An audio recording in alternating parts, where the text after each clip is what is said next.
Someone will once again win a $1,000 Christmas shopping spree, and it could be you. The drawing will be held Monday, December 22nd. Register today at one of our local sponsors, including the 3500 Grill on Highway 18 north of Shelby, at Marburger Chevrolet, West Dixon Boulevard in Shelby, at Dellinger's Jewel Shop on West Mountain Street, Kings Mountain, at Lewis Feed and Western Store, Highway 321 South, Gastonia, at All Carry Insurance on West Dixon Boulevard, Shelby, at Cummings Furniture on West Dixon Boulevard, Shelby, at Bell Farm Supply, Highway 216 outside of Kings Mountain, at Carfair Auto Sales on the Bessemer City Road in Gastonia, at Medical Arts Pharmacy on Grover Street in Shelby, and at Shelby Meat and Discount Grocery, South Lafayette Street in Shelby. The $1,000 Christmas shopping spree brought to you by KTC Broadcasting and WhatsAppShopper.com. For a complete list of sponsors, go to WhatsAppShopper.com. You can also register at Shelby Honda on Highway 74 East in Shelby.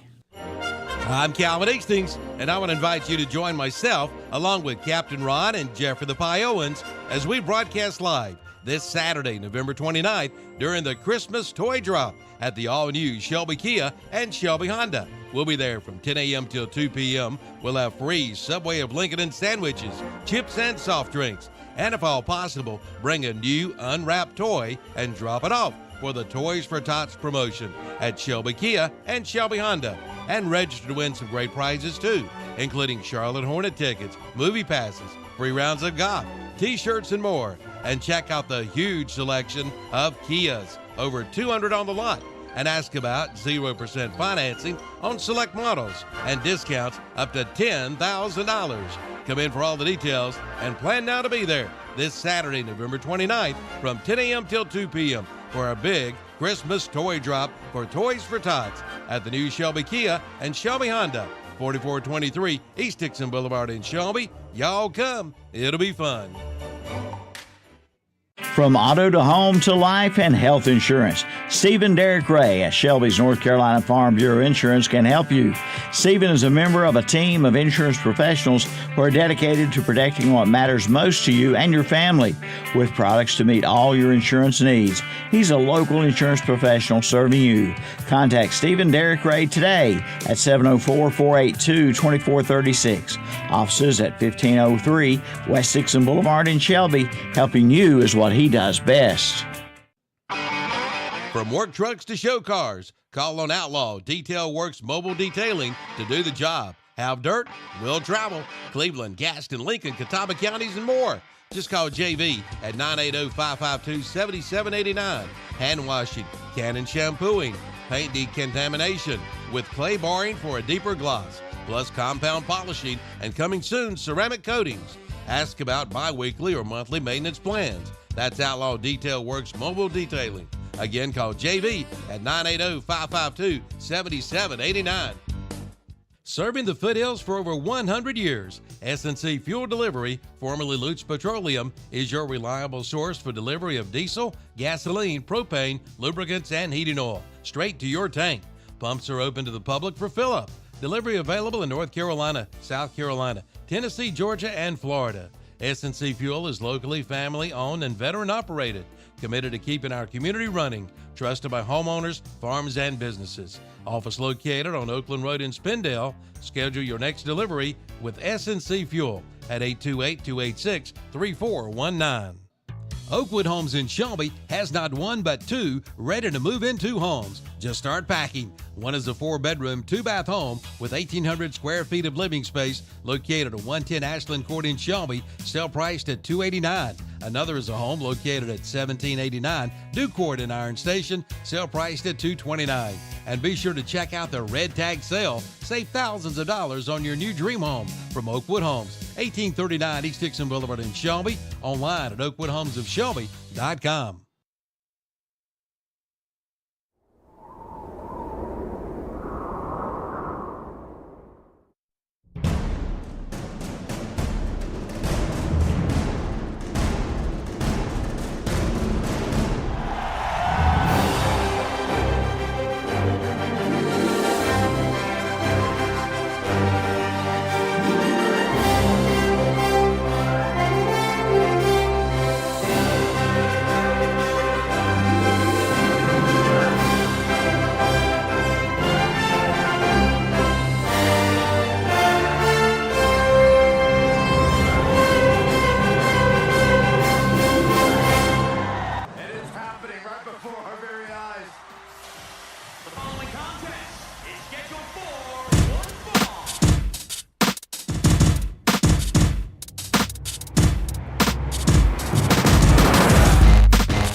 And good morning. Welcome to another Saturday Morning Sports Talk with Kevin, Chip, Tom, and usually Will's here with us. Yeah, it's hard. It's hard trying not to say Terry because that's who I want to say. So he may be listening. JP, say whatever you want about him. Yeah, true. Yeah, he's fashionably late. you have this heavenly glow on me too. He must have. There he is. Hey, he showed up. Hey, here he is. There's the hitman. He must have. Radar. Terry must have some supernatural powers now for Dallas to be winning some games. That's all I got to say. Yeah, I've noticed that. Yeah. Well, good morning, everybody. Saturday Shock Joxx show. Here I'm Kevin Hastings, along with Will. Well, you can see Will settling into his seat there. The thrill boy. Don't show his belly. Irvin. Don't show my belly. Well, you did that yourself. You just rubbed it on JP's head. We had it on the big screen. So whoever's watching at home just got 65 inches of Will's belly there. Yeah, he's trying to get some right behind JP's head. But good morning, everybody. Saturday's Shock Joxx brought to you by McDonald's of Cherville. I'm about to get me an egg and cheese sandwich and work on that. Chip, what do you have this morning? I'm scarfing down my sausage and egg biscuit. Lord mercy. I got a chicken, egg, and cheese. This is my normal. I need to change up so I can say something else next time. No, not necessarily. You don't have You to. can eat whatever you want. I've been ordering the same thing for like a Me year and a too. half now. Me too. Nobody else has changed. You got a chicken, egg, and cheese, Will? Yes, I got chicken, egg, and cheese. Bacon, egg, and cheese McMuffin for me, hash brown, and a coffee. JP, what He you got always this morning? gonna eat something fancy though, ain't he? Actually wasn't too hungry. I didn't get anything. So. It's an egg McMuffin. Fasting today, JP? No, I just wasn't hungry this morning. All right, got you. I'm still mulling over that fish from last night for days. Indeed. Yes. Roll it over. Tom's the coffee drinker in the group, so he's got to get going. You don't drink coffee, do you? I do. Oh, you do? Okay. Yeah, okay. I I didn't know do. if you did or not. Every teacher I've ever known or met has always drink coffee, so I don't. There's a reason for that. See, I'm not a coffee drinker. I drink sweet tea in the mornings. Get me going. There's my sugar and caffeine through that. Yeah, I do via energy. There you go. Some of us might be having an Irish coffee in the morning.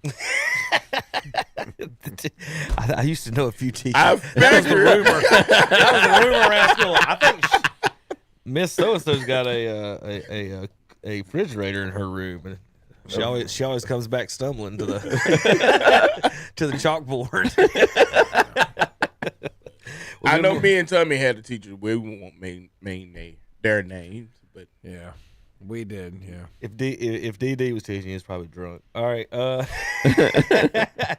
right. We do have some scores last night in round 4 of the playoffs, getting set up for the state finals in the 1A and 8A, but also in the Western and Eastern finals. what advantage the 1A through and 7. the 8A have having 2 weeks to prepare for their competition? But there was no bye. There was no bye the first week. Yeah, but that is So they got that's 2 gonna- buys. They yeah. basically had to win 2 games to get the state championship. So they I gotta look did up. get Maybe the first 3 bye. too. They got the first bye too. Yeah, they got a first round bye and a Wow. fourth round bye. I'm gonna pull up the bracket here in a second while you guys read the scores just to make sure. But I think they only won. It may be 3, but it's the only 2 or 3 games to get to the state championship in the 1A and the 8A. Wow. Well, that'd be a 5th round bye. Yeah, they got yeah. Yeah. How many ever rounds there are? All right, there's the scores. I'll let you guys go left to right. Chip left, Will in the middle, and Tom on the right. All right. In the 1A, Robbinsville, the the 1 seed in the West, defeats South Davidson 41-7. They will get next week off, as will Wilson Prep, who defeated Northside Pinetown. That is a mouthful. 50-22. In 2 weeks, those two teams will play for the 1A state championship. Skip it down to the 2A. Murphy defeats Corvian Community 49-40. They will host. That's all chalk in the West in the 2A. Number 1 Murphy will host number 2 Starmount, who ended Mitchell's Cinderella run last night 58-22. While over in the East, it was Tarboro defeating East Bladen 54-7. They also chalk on the East for the 2A. Tarboro, the number 1 seed, will host the number 2 seed Warren County, who defeated Edenton 40-14. Skipping down to the 5A, the game everybody was talking about last night, Crest. As I said, they exercised some demons last night in Belmont, defeating South Point 28-14. Congratulations. Your prize for that is getting to travel up to Hickory next weekend as the Red Tornadoes defeated James Robinson 36-29. That's in the West. And then the Eastern final, it's Hunt defeating Croatan 32-29. They will take on Northside Jacksonville, who defeated Rocky Mount 21-6. Will? It was Lincoln 55, West Davidson 20, Shelby 43, East Randolph 41. Shelby travels up to Lincoln next week, and it was Keenan. You're a Carolina fan. You don't know how to pronounce that? Keenan Stadium. There you go. Thank you. It was Keenan 51, Formville Central 32, Kingston 27, and Northeastern was 24, and I think Kingston was the high. Kingston goes to Keenan. Kingston goes to Keenan next week. Watauga defeats Sun Valley Sportings 31-28. Ashbrook falls to Northern Gifford 39-14. Jacksonville Cardinals 34, Union Pine Vikings 7. Middle Creek 31, Northern Nash 24. I don't know the setup for that. Middle Creek will go to Jacksonville. Middle Creek goes to Jacksonville, and North Gifford goes to Watauga. Correct. All right, Tom, 8A. All right, in the 8A, your state championship is set up. It'll be Huff, who defeated West Charlotte 24-0. They'll face Middlebrook, who defeated Hoggard 14-7. Brevard moves on. They defeat Pisgah at home 49-28. They will host the Maiden Blue Devils. A lot of Blue Devils in that game, 29-28. They defeat High Brighton, so Maiden travels. Can to they have Brevard. like a meeting, like on Monday, and be like, all right, you guys wear blue, we'll wear black, and everybody in the stadium do that too. That'd be like cool. don't mix up your blues and your whites or whatever, That's right. but just don't go whites and blacks. One of you do You blues. wear royal blue, we'll wear navy blue. Yeah. Tom, this would be a very confusing game. But just don't. If everybody. I think they ought to have Joe Bonamassa at the halftime. Have what? Joe Bonamassa play at the halftime. Who? Joe Bonamassa. Who is that? He's a blues player. Oh. Yeah, he didn't know that. Reedsville defeats Central Davidson 53-20. And they will face West Craven, who defeated Southwest Edgecombe 40-12. So next week it is Maiden at Brevard, and it'll be West Craven at Reedsville in the East. In the 7A, I predicted it'd be Morning America, and Morning in America again, and it wasn't. And Grimsley defeats Reagan 24-7, and Weddington defeated Independence 21-6. So I assume that's Weddington at Grimsley next week, correct, Kevin? Yes, that's chalk. Yes. So Cardinal Gibbons defeats Gardner 16-14. So they will host Clayton Comets. Almost said Clayton Holmes. Clayton Comets. They defeated Southeast Raleigh 35-21. So once again in the 7A, it'll be Clayton at Cardinal Gibbons, and Weddington will visit Grimsley for a chance to go to the state championship. I was almost checking said in it last night as well. I was trying to look and see if Reedsville last year, of course, got beat by East Rutherford in the playoffs. I was trying to see if they had played Brevard last year, and they didn't. They beat Forest Hills and lost to Monroe in the playoffs. I was wondering if they were that would be a matchup if they got to see them or Maiden last year. And nope. So that would be a new one there. So Reedsville out in the East, they're in the 4As. For you Maiden fans, that's who you might have to play in the state championship. For your Lincoln and Shelby fans, you might have to play James Keenan or Kinston in the championship. Crest fans and Hickory fans, if you make the championship, you'll either be playing Hunt or Northside Jacksonville. Murphy, if you can, or Starmount, either one of you guys win, you're probably going to face those Tarboro Vikings, I would imagine. That's a setup game. And we're going to talk about the locations down here in just for a second before we go to break. Robbinsville in the West wins the 1A with 3 games. So in the 2 through 7, you got to win 5 games to win the state, or 4 if you got to buy, obviously. But you only 3 games to get to the state championship in the 1A. Now, Robbinsville, good for them. I'm guessing them being on the Tennessee State line, Chip, that they'll get the one of the games at Lenore-Ryan University, hopefully. You would think. You can't get any more west than Robbinsville. You would hope. Northside Pinetown, where's that at? I don't know that. Tom, do you know where that's at? No clue. Near north side Jacksonville, I guess. I don't know. It's just these names. Northside Pinetown. Just type that in your phone, somebody in your directions, and see what it says. Pinetown, North Carolina. It's 5 hours from Cherryville. Is that the actual town, or is that the name of the school? And it's not an actual town? It's got to be Pinetown, Northside.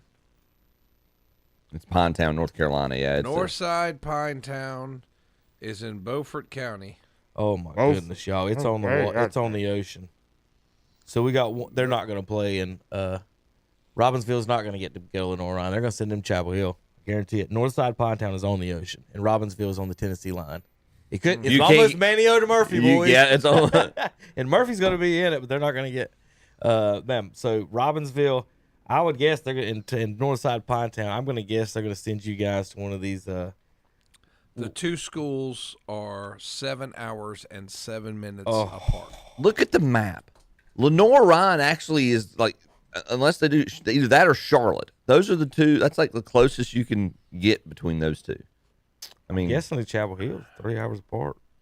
I think it's a longer drive. I think it's a longer drive for Robbinsville than it is for Pinetown. And they definitely don't care. And that sums up the problem right there. I'll go ahead and tell you that they do not care about that. 7 hours and 7 minutes. Here's your state championship locations. Kenan Stadium will have Thursday games at 4 and 8, and Friday games at 4 and 8. So they're gonna have 4 games there at Kenan Stadium.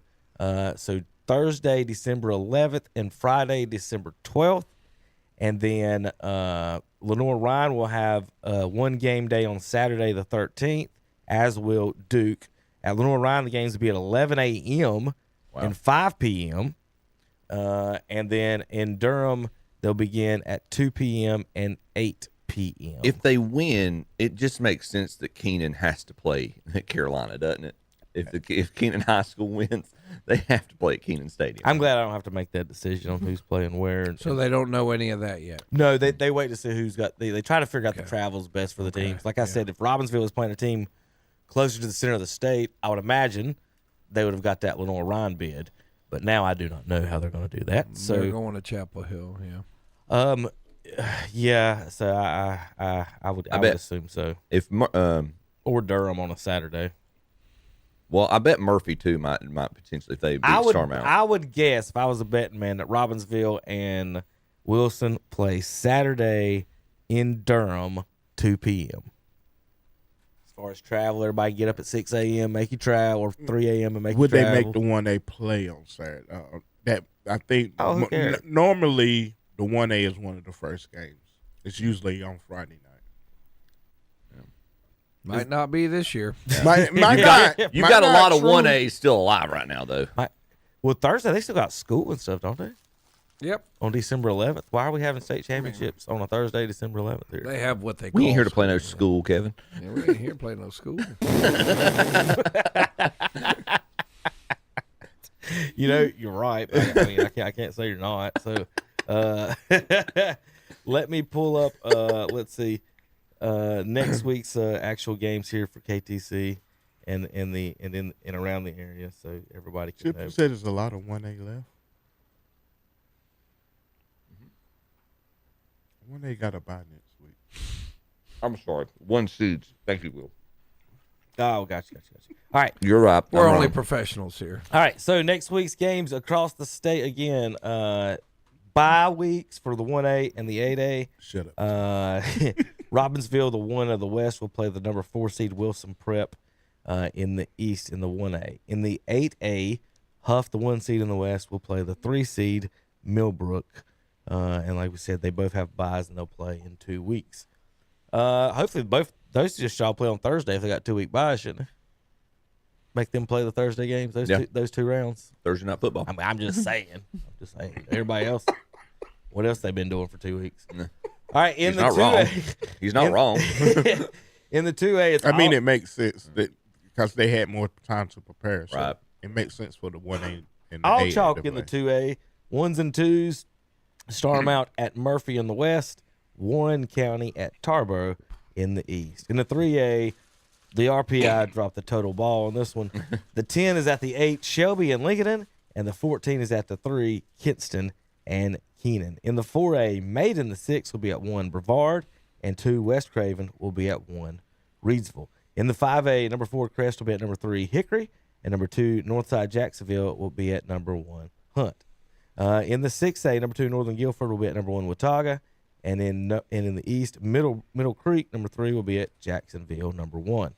Number 2, Weddington in the 7A will be at number 1, Grimsley, and they'll face either Clayton the 3 or the 1 seed Cardinal Gibbons there in the 7A. We'll have broadcast of Shelby at Lincoln on that game will be on WCSL 92.9, 1590 AM. If you can hear my voice on the radio now, you'll be able to hear Shelby and Lincoln.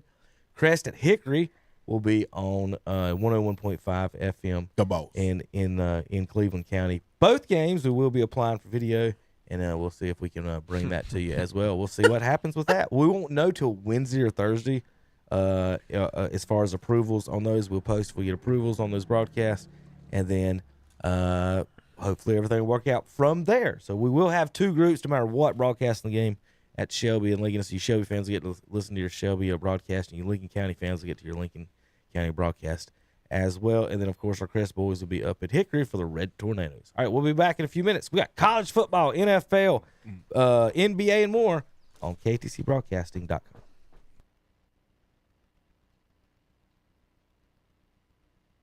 Every weekend right here.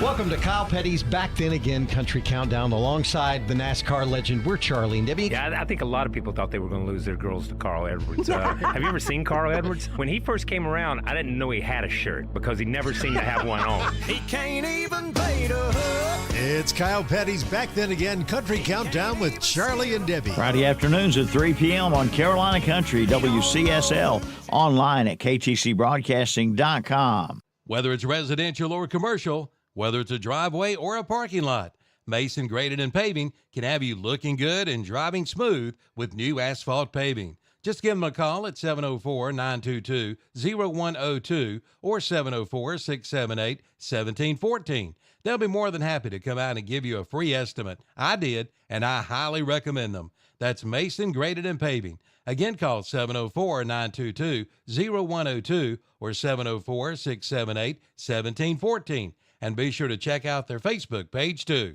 Serving the foothills for over 100 years, S&C Fuel Delivery, formerly Lutz Petroleum, is your reliable source for delivery of diesel, gasoline, propane, lubricants, and heating oil, straight to your tank. Pumps are open to the public for fill-up.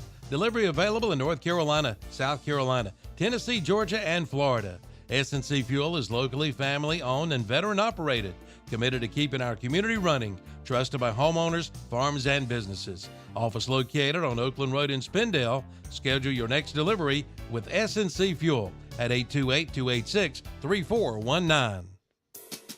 This Christmas, give the family a gift they can use year-round. We're talking about brand new furniture from Carolina Furniture Mart in Lincoln. How about a new living room or a new bedroom group or a nice dining room set? For the kids, there's bunk beds and outdoor furniture too. And recliners, and more recliners. Even a recliner that Santa Claus can sit in. And check out their big mattress center. Dream big, sleep better at Carolina Furniture Mart. 644 North Aspen Street in Lincoln. Online at carolinafurnituremart.com. Just in time for Christmas, Card Guys in Gastonia is having an inventory year-end blowout sale. What's on sale? Well, mention this radio ad and everything is on sale. Yes, mention this radio ad and take 10% off anything in the store. Golf carts, motorcycles, e-bikes, ATVs, side-by-sides, Liberty buildings, and get this, all trailers are now at cost. They've got to go. Again, mention this radio ad and take 10% off anything at Cart Guys Incorporated, 109 Crowders Creek Road, Highway 321 South in Gastonia. Open 9 to 4 Monday through Friday, 9 to 3 on Saturday, online at cartguysinc.com. Like them on Facebook too. Oakwood Homes in Shelby has not one but two ready to move into homes. Just start packing. One is a 4-bedroom, 2-bath home with 1,800 square feet of living space located at 110 Ashland Court in Shelby, sale priced at $289. Another is a home located at 1789 Duke Court in Iron Station, sale priced at $229. And be sure to check out the Red Tag Sale. Save thousands of dollars on your new dream home from Oakwood Homes, 1839 East Dixon Boulevard in Shelby, online at oakwoodhomesofshelby.com. And we're back on Saturday Morning Sports Talk with Kevin in the game. Good morning. Look at it move. Look at it. First step. Happy Thanksgiving, everybody. I hope everybody had a good one. I saw this one. Not a joke, folks. Not a joke. This guy goes in his mom's refrigerator. You know, they used to make appliances a lot better than they do now. So, you know, some things get stuffed in the back or pushed behind things. It's been there for a while. My man says, after a Thanksgiving inspection, in my mom's fridge, it still contains the Ken Griffey Jr. bars that I had there 36 years ago. Oh, wow. That's all. Did you hear Jason Garrett Thursday night during the Thursday night football game? People are accusing him of lying about this one. So apparently, if y'all remember, one Thanksgiving game, Aikman was out and Garrett was the quarterback. Yeah, I remember. Defense played wonderful. They ended up winning, and I think Garrett played a decent game. Apparently, he got a turkey leg from Madden. He's talking about so he didn't eat it. He said he wrapped it up and put it in his freezer. Fast forward a few years or whatever, they end up moving. They're moving cross country wherever he's moving. They start cleaning stuff out. So I get in the freezer. I got this wrapped up. Something's wrapped up in the freezer. What is this thing? And he says apparently he had the Madden turkey leg still in his freezer. That's allegedly. Turducken. Turducken. I Very mean, serious. What's unbelievable about it? That's a very believable story. I mean, He said there was too many things growing on it or anything at that point. There was no point in keeping it at that point. right? But I'm just What was wrong with his freezer with stuff growing on? Yeah, what's wrong with saving the turkey leg? Why would they accuse him of lying about that? It's not like he said I found a leprechaun or something. That's just kind of a weird thing, I guess. I mean, well, he was a backup quarterback, so you know he's not going to get that many opportunities. So it'd be like if one of us got to play pro ball, we'd be tearing stuff out of the locker room. Does he have like Madden's DNA on it? Did he like bite the turkey leg or lick the turkey leg or something? I can see now if they said that Madden's DNA was on it, so they cloned him and now he's living in his basement. Jason Garrett.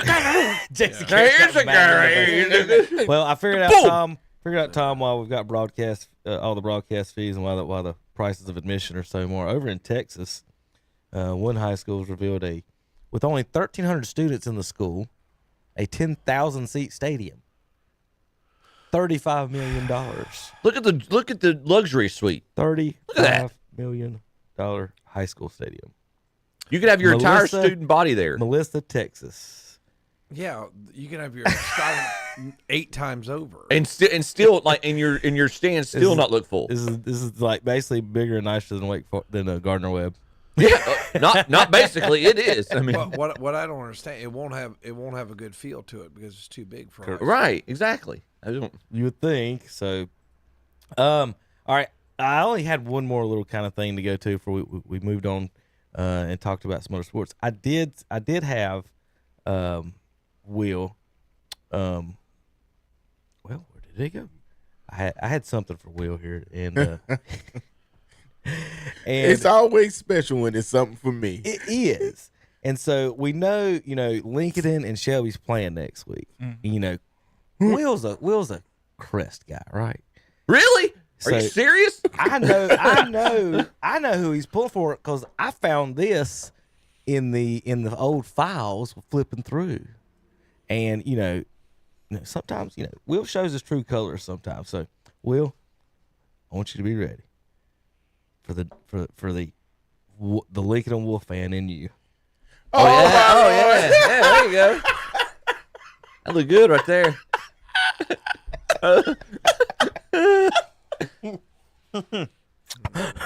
How long has it been since you had that much hair? Oh my Lord, that is years ago. I think my cousin Keidre played for Lincoln that year, and I had to relive that picture 1,000 times. And there's that coyote. I was flipping. I was like, I think I know. I had a picture of Dennis in the Crest thing. I've got to pop it up. But then when Lincoln and Shelby was playing this week, I meant to show it last week, and I know who Lincoln is pulling for this week. But anyway, for the folks listening on the radio, you can watch the show every Saturday on YouTube. Oh, I had a little goatee. That boy was fine. That probably back in That boy was fine. Look at that hair. that boy. Woo.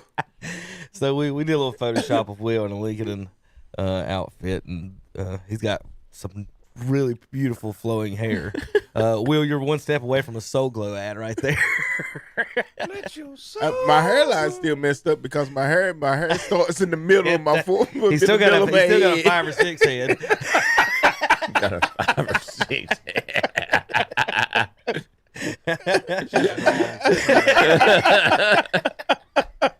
Don't make fun of a guy's hairline. He was self-deprecating about it. All right, so there's our little fun. All right. It would be if I had a hairline, you would be making fun of my hairline. I don't have a hairline. There is no hairline. Yeah. So, Well, let's start over this morning real quick over in the NBA as the Charlotte Hornets continue their excellence. Rumors are swirling that LaMelo may be on the trading block. What a shame. Right. But anyway, the Hornets are 5-14. And Tom, your Cavs are in 6, waiting, any day now to trade for LeBron. Who you guys going to give up for him? Hopefully nobody. I mean, right now the talk in Cleveland is Mobley's not producing as he should be. I mean, that's the clickbait that's going on now. I mean, it's they haven't had Strus. Garland's been in and out of the lineup. It's early. I mean, just give it some time. I mean, do the 1 seeds usually even win? I mean, I know Oklahoma City did, but if you look at the East, a lot of times the 1 seed hadn't won. There's been somebody else. You just got to get in. You want to be playing right at the right time in, November basketball. I mean, does anybody really take this seriously? So, I mean, at this point, Charlotte still has a chance. Charlotte has not been mathematically eliminated yet. Almost. Give it a week. Yet. Give it a week. Still 2025. Wait till New Year's. I mean, all they had to do is get to 500 before the break. You realize you just said all the Hornets have to do. Yeah, I'm just saying. For you folks paying attention in the Twitter world, NBA world, big argument this week between Draymond Green and Kenyon Martin. I know our former colleague was the biggest Draymond fan ever. Kenyon trying to explain to the young boys that we used to play in the post, and Nick Young was like, "Why didn't you win a championship playing with a top 5 point guard and Jason Kidd?" And Steph did, and Draymond did, and he's trying to explain to him, I was the scorer and Jason Kidd was the passer. Draymond's the passer and Steph's it's different. Yeah. Will, I don't know if you know the stat, but in the NBA history, only 3 point guards have led their team in scoring and won the NBA Finals. Can you name them? Only 3 point guards. Well, obviously one would be Steph Curry. Correct. He did it one time. And all of them have done it only one time. You said Steph, not Seth, right? Just making sure. Other two got Steph, all-time point guards. Who else led their team in scoring? IT will. IT. Isaiah Thomas. Mm-hmm. He's the other one. He's one of those. And the other one, Ooh, you have to be old to know that one. and the other one is the man that Isaiah Thomas used to kiss. Oh, I have no idea. You're named after him, Irvin yeah. Magic I Johnson am not. Boykins. ERVIN. So you got Magic, Steph, and Isaiah. The only 3-point guards in the NBA, and I try to tell these people all the time, if your team point guard's leading you in scoring, you ain't winning. And it's only happened 3 times. One guy was 6'9", might be the best point guard ever. Ever. The other guy is 6'3", maybe the best shooter ever. And the other guy is 6'1", maybe the best actual point guard ever. He won 2 championships. So nobody else has led their team in scoring and won the championship in the NBA Finals as a point guard. So, you know, we got Hornets over here. LaMelo shooting more shots than Jordan used to shot in games. That's not, you know, it doesn't. That's not what you want.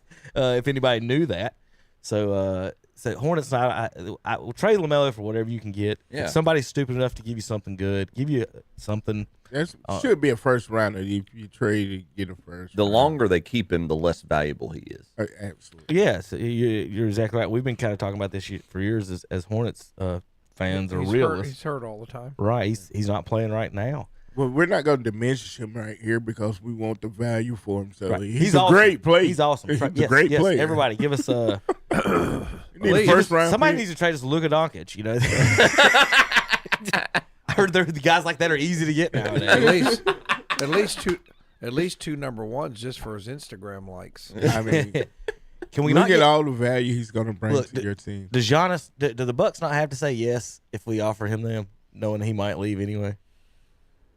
I know Giannis would be like, "I'm not going to Charlotte." I know going to Charlotte. He's in Milwaukee. Well, I know. Not exactly a cosmopolitan. It's not exactly town. the. I mean, it's a little bit. It's a little warmer here. It's a little bit warmer here. We're closer to the south. We got more Euros down here, don't we? I guess. Hey, there you go. Hey, all right. How about North Carolina's on now? Here's my boy here, Will. All right, he got blackballed in Chapel Hill because the girls liked him a little bit too much. Wasn't just the girls; it was a particular girl that liked him. And they ran him out of town, and he buried Coach K, Caleb Love. On fire in Portland, baby. I might have to give me a Love jersey. 26 points, first game in. I think he dropped 36 the next night. Firing away. What do you think about Caleb Love in the NBA, Will? I like Caleb. Think he'll be good? I think he'd be fine. I know. That's why I was asking you, Tar Heel fan. Was he in the G League for a while, Kevin? Well, I don't know the exact answer to that. If he actually started there this summer, I think Because he hadn't played a lot of NBA. he's a rookie. Yeah. I thought. Oh, okay. I thought he was second year. No. Okay. He was in Arizona last year. Yeah, Okay. he came back. That's right. He came back last year. He played like 9 years in college, but Yeah. I always thought he was an NBA player. I mean, but It's that's Dr. what Love. NIL will do for I know. college. It's Dr. Love. Thank Well, I mean, you. look where he's shooting from. I mean, he's 5 feet behind the NBA line. I mean, I always thought he was going to be a good NBA player. So, wish well for him, and I hope he does well. All right, boys. We got one we got to talk about, and I'm I not. cannot believe you showed that picture. Oh, it's we're gonna show it a lot. Oh, And next Friday night, it's gonna be featured. There we go. And then all the Shelby people are gonna be going. So you pulling for Lincoln? I see the picture. No, You're I dressed am up. not pulling for Lincoln, guys. So this past week, for some of the folks know, he was Zion Williamson. Before Zion Williamson, he was the left-handed, maybe Larry Johnson. Rodney Rogers passed away this week. For the folks that don't know or didn't know, big athletic man, 6'7", big dunker back in the day. One of the best. Or mute that for him. Had a tragic four-wheeler accident a few years back, and ended up being paralyzed, but he spent his time having basketball camps and traveling around to schools and stuff and talking to kids and being an inspiration and just nothing. One of my favorites growing up. Phenomenal athlete. Just phenomenal athlete. Showing some highlights for the folks at home watching him dunk on a bunch of people. He played late 80s Wake Forest, didn't he? 90s. Was it 90s? Yeah, he was in the 90s, like 92, 93 era against for Wake. He just preceded Duncan. Mm-hmm. Rodney Rogers. All right. If I got any more NBA stuff, no more LaMelo. We talked about him for a minute. Caitlin Clark's offers. Here's her shoe offers. See what you guys would do. She's got Adidas offers her 4 years for $6 million.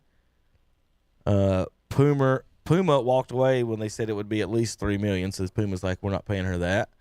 Under Armour 4 years, $16 million, and Nike 8 years for $28 million. Tom, which one would you take? I'm a long run guy. I'd go 8 years, $28 million. Well,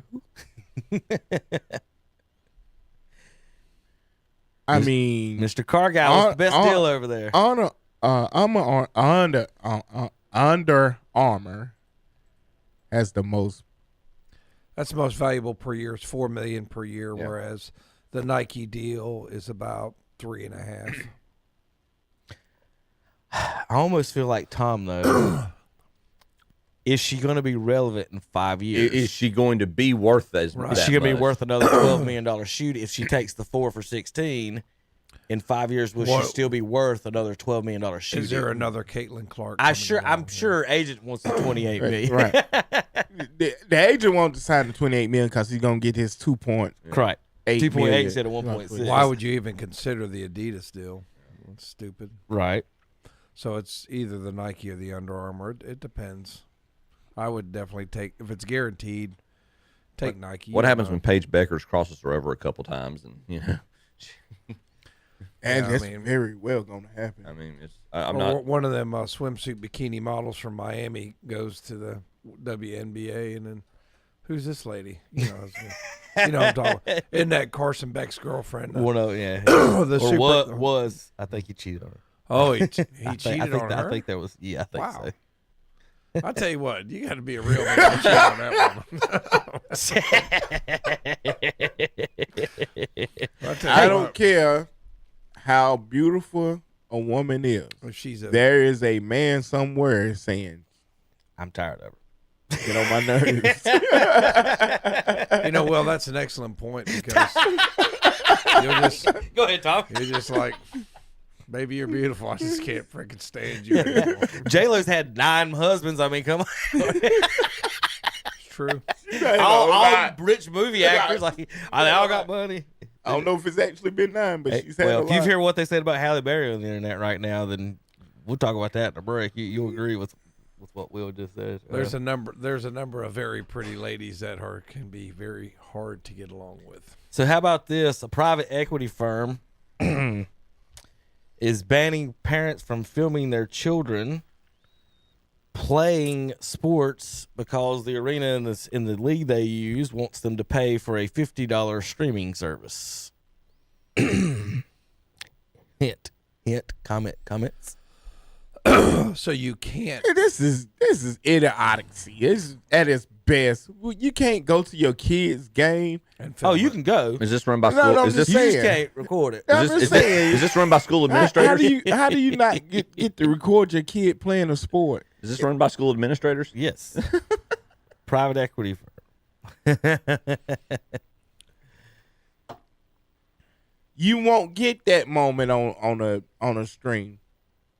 They usually are one central shot. You won't get that moment of them sliding up to the window to the glass like that. Correct. That's a very great point, Will. Is that all you won't about get $10. Won't get that father daughter or father son moment. That's just like trying to stop somebody from recording their kids at gymnastics. It's so stupid what they doing with youth and high school sports now. Anything you can squeeze $1 out of. Yeah, just making it all about money. When the greatest sport in the world is t-ball, because you get to see somebody draw a flower in the sand and let a ball roll by them. Stomp like a dinosaur to first base. All right. Back to NBA standings. The Detroit is in first in the East. How quick they rose when you make good draft picks. Toronto is second, 1 game back. Miami, 2 games back. Tom's Cavs are 3.5, and in the play-in, Magic, Sixers, Celtics, and Bulls. I would argue I'd add to your argument, Kevin. You have to have good draft picks, but you need a little bit of luck, because one of those draft picks, I would say, needs to become an alpha dog. Oh yeah, I think Detroit was like 15-1 at one time, weren't they? Yeah, they went on. You mean 1-15? Oh, you talk about? I was talking about 2 years ago. Yeah. But yeah, Cade Cunningham's made that jump. He's shown so far. He's shown being healthy. He's shown to be worth that number 1 pick. So. But Cade Cunningham was a dog before he got drafted. No, I'm not saying, but it doesn't always translate from college to pro. No, but he was a dog before he got drafted. He picked up a dog in the draft. So when you got 2 roofs on the same team, it makes sense. It works a little bit better. So my thing with the Hornets has always been is that they'll draft a need or potential, and I'm always like, whoever I say pull the guys in camp will let them play 1-on-1. This is the NBA. Yep. Whoever wins, pick them. Yeah. Like, this isn't hard to me. Like, you got to have a good wing scorer. And we sit here, who's our good wing scorer? Who's our good wing scorer? Who's our good wing scorer? Curse ever since the Kobe. Coach, because the guy Kurt's got to get rid of Kobe. Well, that was a dumb decision too. But they've traded their draft history is just ridiculous. Would he have played for him? No. Well, looks like that Luka trade's working out for Dallas. Yes, including their GM. Their former GM. GM's gone. And I think Cuban's trying to get back into the Anthony Davis making. played for the Pelicans, and they're last. And then he played. Now he's with the Mavericks, and they're next to last. Yeah. What a stud. Get him, bro. So in the West, Oklahoma City 19-1. They're gonna win it again, man. Luka's Lakers are 14-4, and they're 4 games back. Houston 12-4, 5 games back in Denver and Nuggets. All right, San Antonio's coming along on that win by Anna. That's Kevin Durant's Houston Rockets now. Wow. Wembyana is a matchup nightmare. Then he might be the thing that's going to keep Jokic from winning maybe any more championships. Yeah. 7'5" guy, and can play you up top, can play you on the perimeter. So me and Terry, and we've been saying for years, the Jokic thing, Will, is that once you find one dude, one big man that can play in the post, he's going to dust all these tall dudes because they're all skinny and nobody knows how to play in the post anymore. Right. Like Jokic, he's killing everybody no matter where he's at on the floor. I know he's shooting these magical shots from wherever and stuff, but like just the fact that his footwork and Luka Doncic both prove you don't have to pick the guy who can jump out the gym every time. You might want to pick the footwork people, and that's a big thing. They're both. Luka's always reminded me from the start, and remember Tom when he was a rookie, I was like, oh, I love this kid in person. His footwork reminded me of old Jordan. He plays like old Jordan, and if he knows he's not going to jump out the gym, so he's floored Jordan from 21 years old until he's 50. Or he don't have to change anything until he's 40, until he runs out of gas, I guess. So anyway, Lakers are 14-4. I expect them to do good. Anthony Edwards, Jordan's son, is in the 7th spot. Yep, he'll get there at some point, I guess. He needs a little. You can't trust the French guy to help you out. We're gonna come back and we got bad picks and more. We'll just slide by that on KTCBroadcasting.com. I'm Calvin Hastings, and I want to invite you to join myself along with Captain Ron and Jeffrey the Pie Owens as we broadcast live this Saturday, November 29th, during the Christmas Toy Drop at the all-new Shelby Kia and Shelby Honda. We'll be there from 10 a.m. till 2 p.m. We'll have free Subway of Lincoln and sandwiches, chips and soft drinks, and if all possible, bring a new unwrapped toy and drop it off for the Toys for Tots promotion at Shelby Kia and Shelby Honda. And register to win some great prizes too, including Charlotte Hornet tickets, movie passes, free rounds of golf, T-shirts, and more. And check out the huge selection of Kias, over 200 on the lot. And ask about 0% financing on select models and discounts up to $10,000. Come in for all the details and plan now to be there this Saturday, November 29th from 10 a.m. till 2 p.m. for a big Christmas toy drop for Toys for Tots at the new Shelby Kia and Shelby Honda, 4423 East Dixon Boulevard in Shelby. Y'all come. It'll be fun. Now you can see what's going on by calling Heath Jackson Plumbing in Cherryville.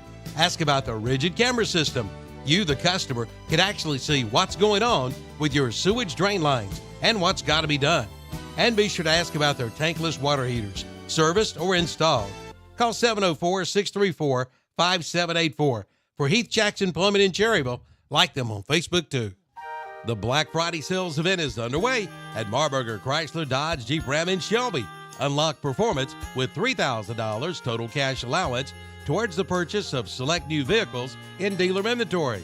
Plus finance and get no monthly payments for 90 days on new 2026 Dodge Durango models. Unlock performance during the Black Friday sales event at Marburger Chrysler Dodge Jeep Ram, 1310 East Dixon Boulevard in Shelby. All across the Tar Heel state. Tar Heels on the run. Trimble to the cup, layup, Kellen in the foul. This is Carolina basketball. Long rainbow three, nothing but net from the rookie. Out to Trimble. He'll try another triple. Counted. The home of the six-time national champions. Drives and hammers it home. Hello, young fella. This is your radio home for the Tar Heels. On Carolina Country WCSL and on the Boss WOHS. This Christmas, give the family a gift they can use year-round. We're talking about brand new furniture from Carolina Furniture Mart in Lincoln. How about a new living room or a new bedroom group or a nice dining room set? For the kids, there's bunk beds and outdoor furniture too. And recliners, and more recliners. Even a recliner that Santa Claus can sit in. And check out their big mattress center. Dream big, sleep better at Carolina Furniture Mart. 644 North Aspen Street in Lincoln. Online at carolinafurnituremart.com. Just in time for Christmas, Card Guys in Gastonia is having an inventory year-end blowout sale. What's on sale? Well, mention this radio ad and everything is on sale. Yes, mention this radio ad and take 10% off anything in the store. Golf carts, motorcycles, e-bikes, ATVs, side-by-sides, Liberty Buildings, and get this, all trailers are now at cost. They've got to go. Again, mention this radio ad and take 10% off anything at Cart Guys Incorporated, 109 Crowders Creek Road, Highway 321 South in Gastonia. Open 9 to 4 Monday through Friday, 9 to 3 on Saturday. Online at cartguysinc.com. Like them on Facebook, too. And we're back on Saturday Morning Sports Talk with Kevin and the gang. Good morning, everybody. It's college football time. It's silly season time. All kinds of craziness. Oh, great. You know what time all it kind is? of arguments to make. You know what time it is? What is it? It's almost you got to do your first. It's almost bad picks. It's We gotta go. almost bad pick time. It's fun tweets time. First of all, Fun freak, fun tweets. front freaks. Fun. No, not that. Thank you. How about this? This is a fun little map of every state's college little brother. We got the Tar Heels. This is rivalry week, so the Tar Heels are NC State's little brother, guys. Is that right? Wow. Okay. Is that right for you Tar Heel fans? Wow. Somewhere Terry's smiling. Well, who's SC little brother? South Carolina. South Carolina. Clemson. South Carolina's Clemson's These are the little brothers. little brother. Little brother. Georgia Tech's in there. The funniest thing, man, is Vanderbilt. I saw a meme. I should have sent it to you, Kevin. It said Georgia and Georgia Tech. One day we all wear orange, and it had the Georgia Tech graduates working for NASA on the space shuttle, and it had the Georgia graduates in prison. Oh, God. Both our graduates eventually wear orange. It was just funny. Wow. Well, I've got one to throw out there. Look at the one above Texas. Yeah. Hey, David Potter, how you feel about that one? They've got Oklahoma. I think Oklahoma has dominated that in I was football. about to say, yeah, right? I saw somebody say every other sport's Oklahoma State, but all right. But this is about rivalry football. I thought. So, Yeah. so I think they dropped the ball on this one. We're going to talk the rankings in just a second. I'm going to skip over a couple of those for some other fun stuff before we start arguing about who deserves to be in the playoff for beating UTEP and Sam Houston State. That's what he said. I'm just repeating what the college football coach said. So, of course, the rankings and everything. We're going to get to that one second. Make sure I don't have anything else. AP poll. How about in the AP poll come out last week? Pitt beat Georgia Tech 42-28. They come out in the poll. Georgia Tech 23, Pitt 24. That makes sense. And we go back Notre Dame 9, Miami 13. 5, 7, 8 spots, reasons we understand upsets. But if you're going to rank them in the same poll beside each other, that means almost everybody in that poll had them in the 20s beside each other. Yeah. How did everybody keep putting Georgia Tech in front of Pitt? I'm asking my college. They don't have the same record, though. You're right. But if you're gonna rank one, okay, my point is if Georgia Tech is 20th and Pitt's 25th, maybe I'll let that slide. They were up big on them too, 28-0. But if you're 23 and 24, but touching each other like our PowerPoints poll, and I beat you, yeah, how do you write that in as a voter? Yeah, but you also got to look at the rest of the body of work, not just that one game. They have equal records. That's an ironic thing coming from a Crest fan. I know, just to hear that stuff. This is why I can't talk college football. You got to look how pretty. Wait a minute, Will. Are you trying to tell me that the Packers are better than the Browns and we beat y'all on the football field? Is that what you're telling me?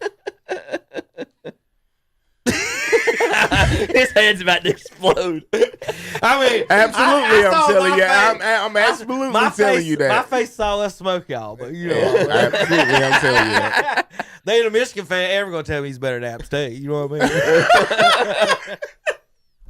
mean? But you living off one victory. They got our national championships. We had to win playoffs, right, to get to. Michigan got voted into a championship. Oh yeah, that's true. And they won a beauty contest and won theirs, and then they cheated to get there, right, Tom?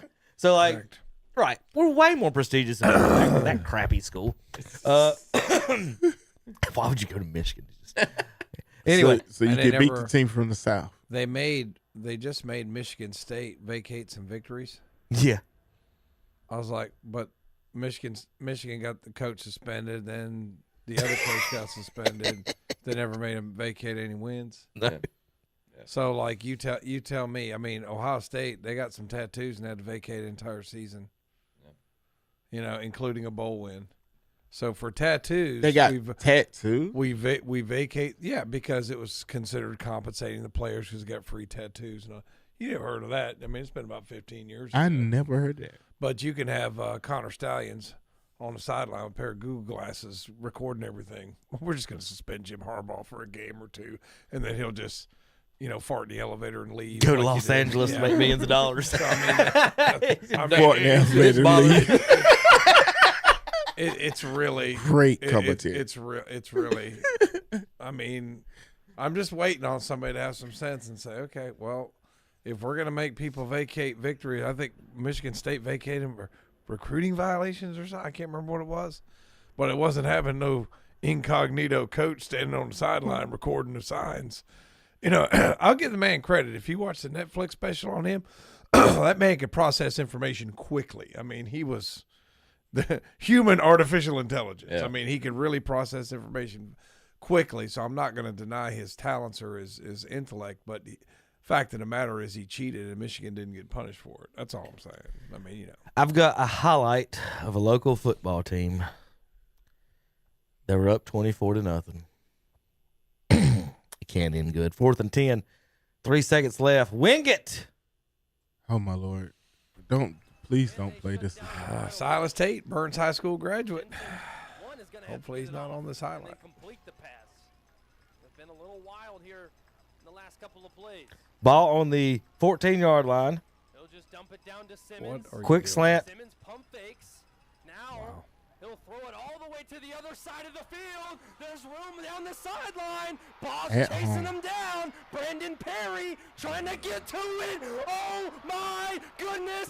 Benedict has scored. Benedict has scored. Holy cow. That was the Division II championship game. Wow. Up 24-0 at home. Bananas. At home. Wingate And they shut down chokes the final play. and gives up a 86-yard touchdown with 3 seconds left in the game. No way this is supposed to happen. This first play, because nobody's even covering him on this first play. Will, this is why Eastern Randolph last night decided to not kick the field goal because they knew Shelby watched wing it the night before.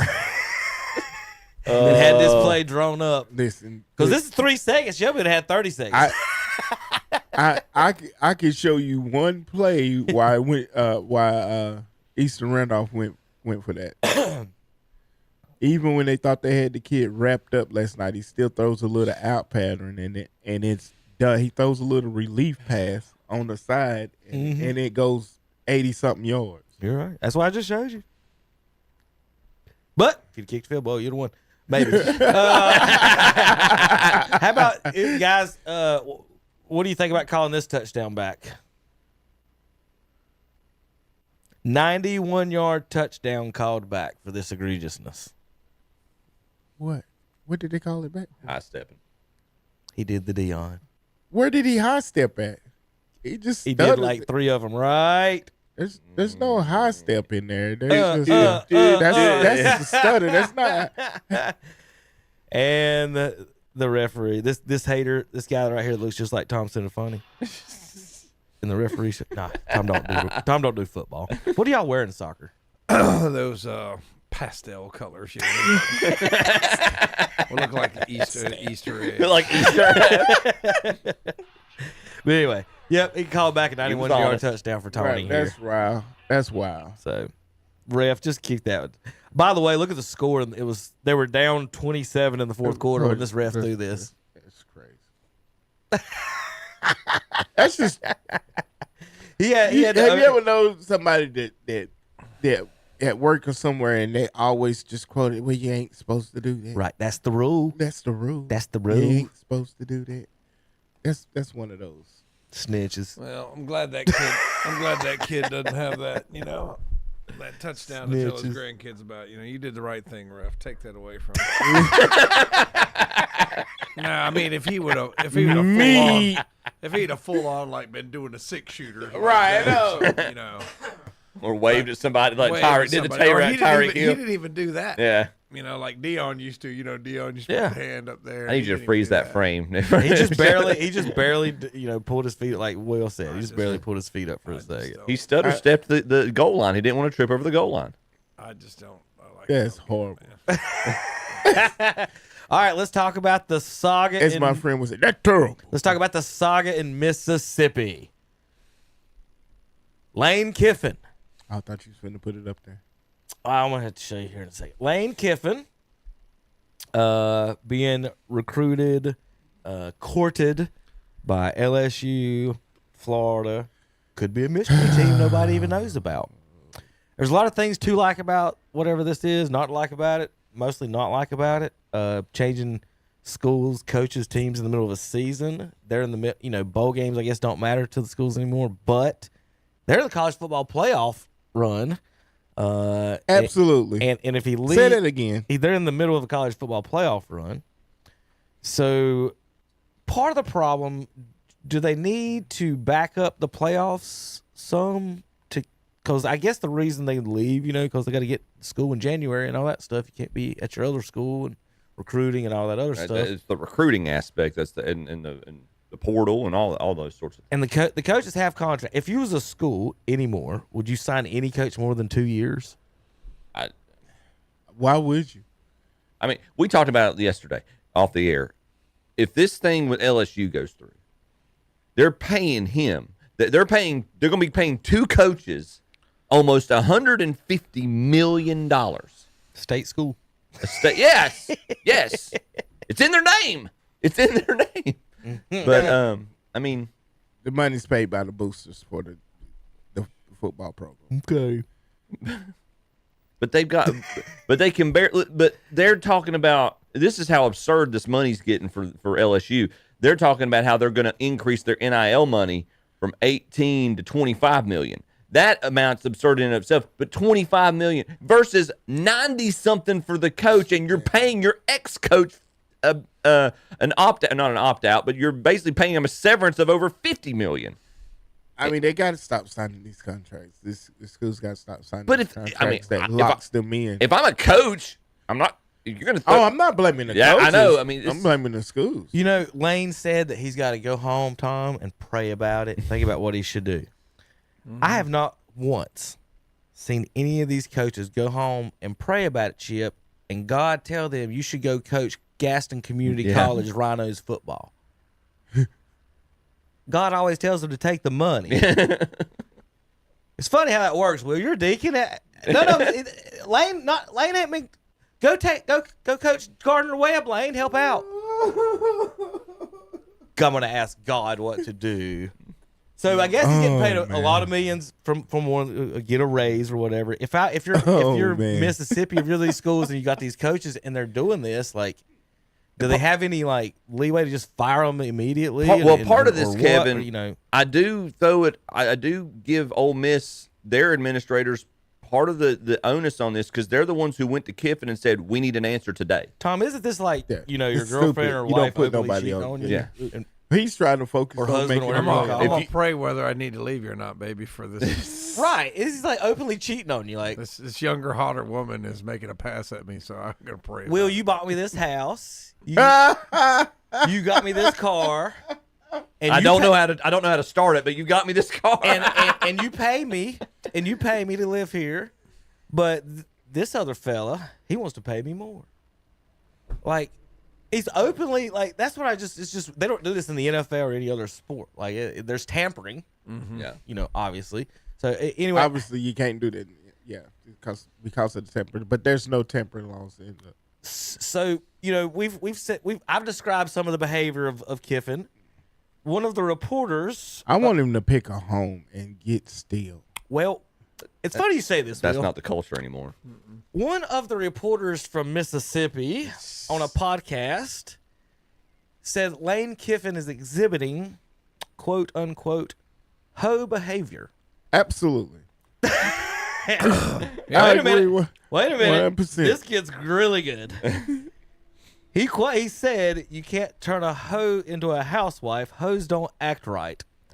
Lane Kiffin saw it, and he approached him, Tom. He didn't call him on the phone. He didn't email. He'll be here next week. He Will. approached him. But here's what I don't like how he approached him. He approached him surrounded by 5 dudes with guns. and everybody's like, you got punked, reporter, by Lane Kiffin, because Lane Kiffin comes up to him, and we'll play it in for a second. But if someone walks up to you surrounded by guys with guns, are you going to do or say anything to that said person? Am I supposed to smack him? Like, what am I supposed to do? He's protected by state troops. Personally? Just saying in general, yeah. Just watch this. So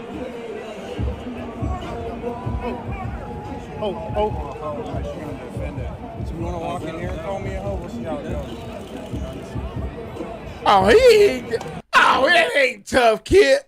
Kip, that ain't tough. Play that again. You ain't tough, Kip. With 4 police officers, he said, you want to call me a hoe again?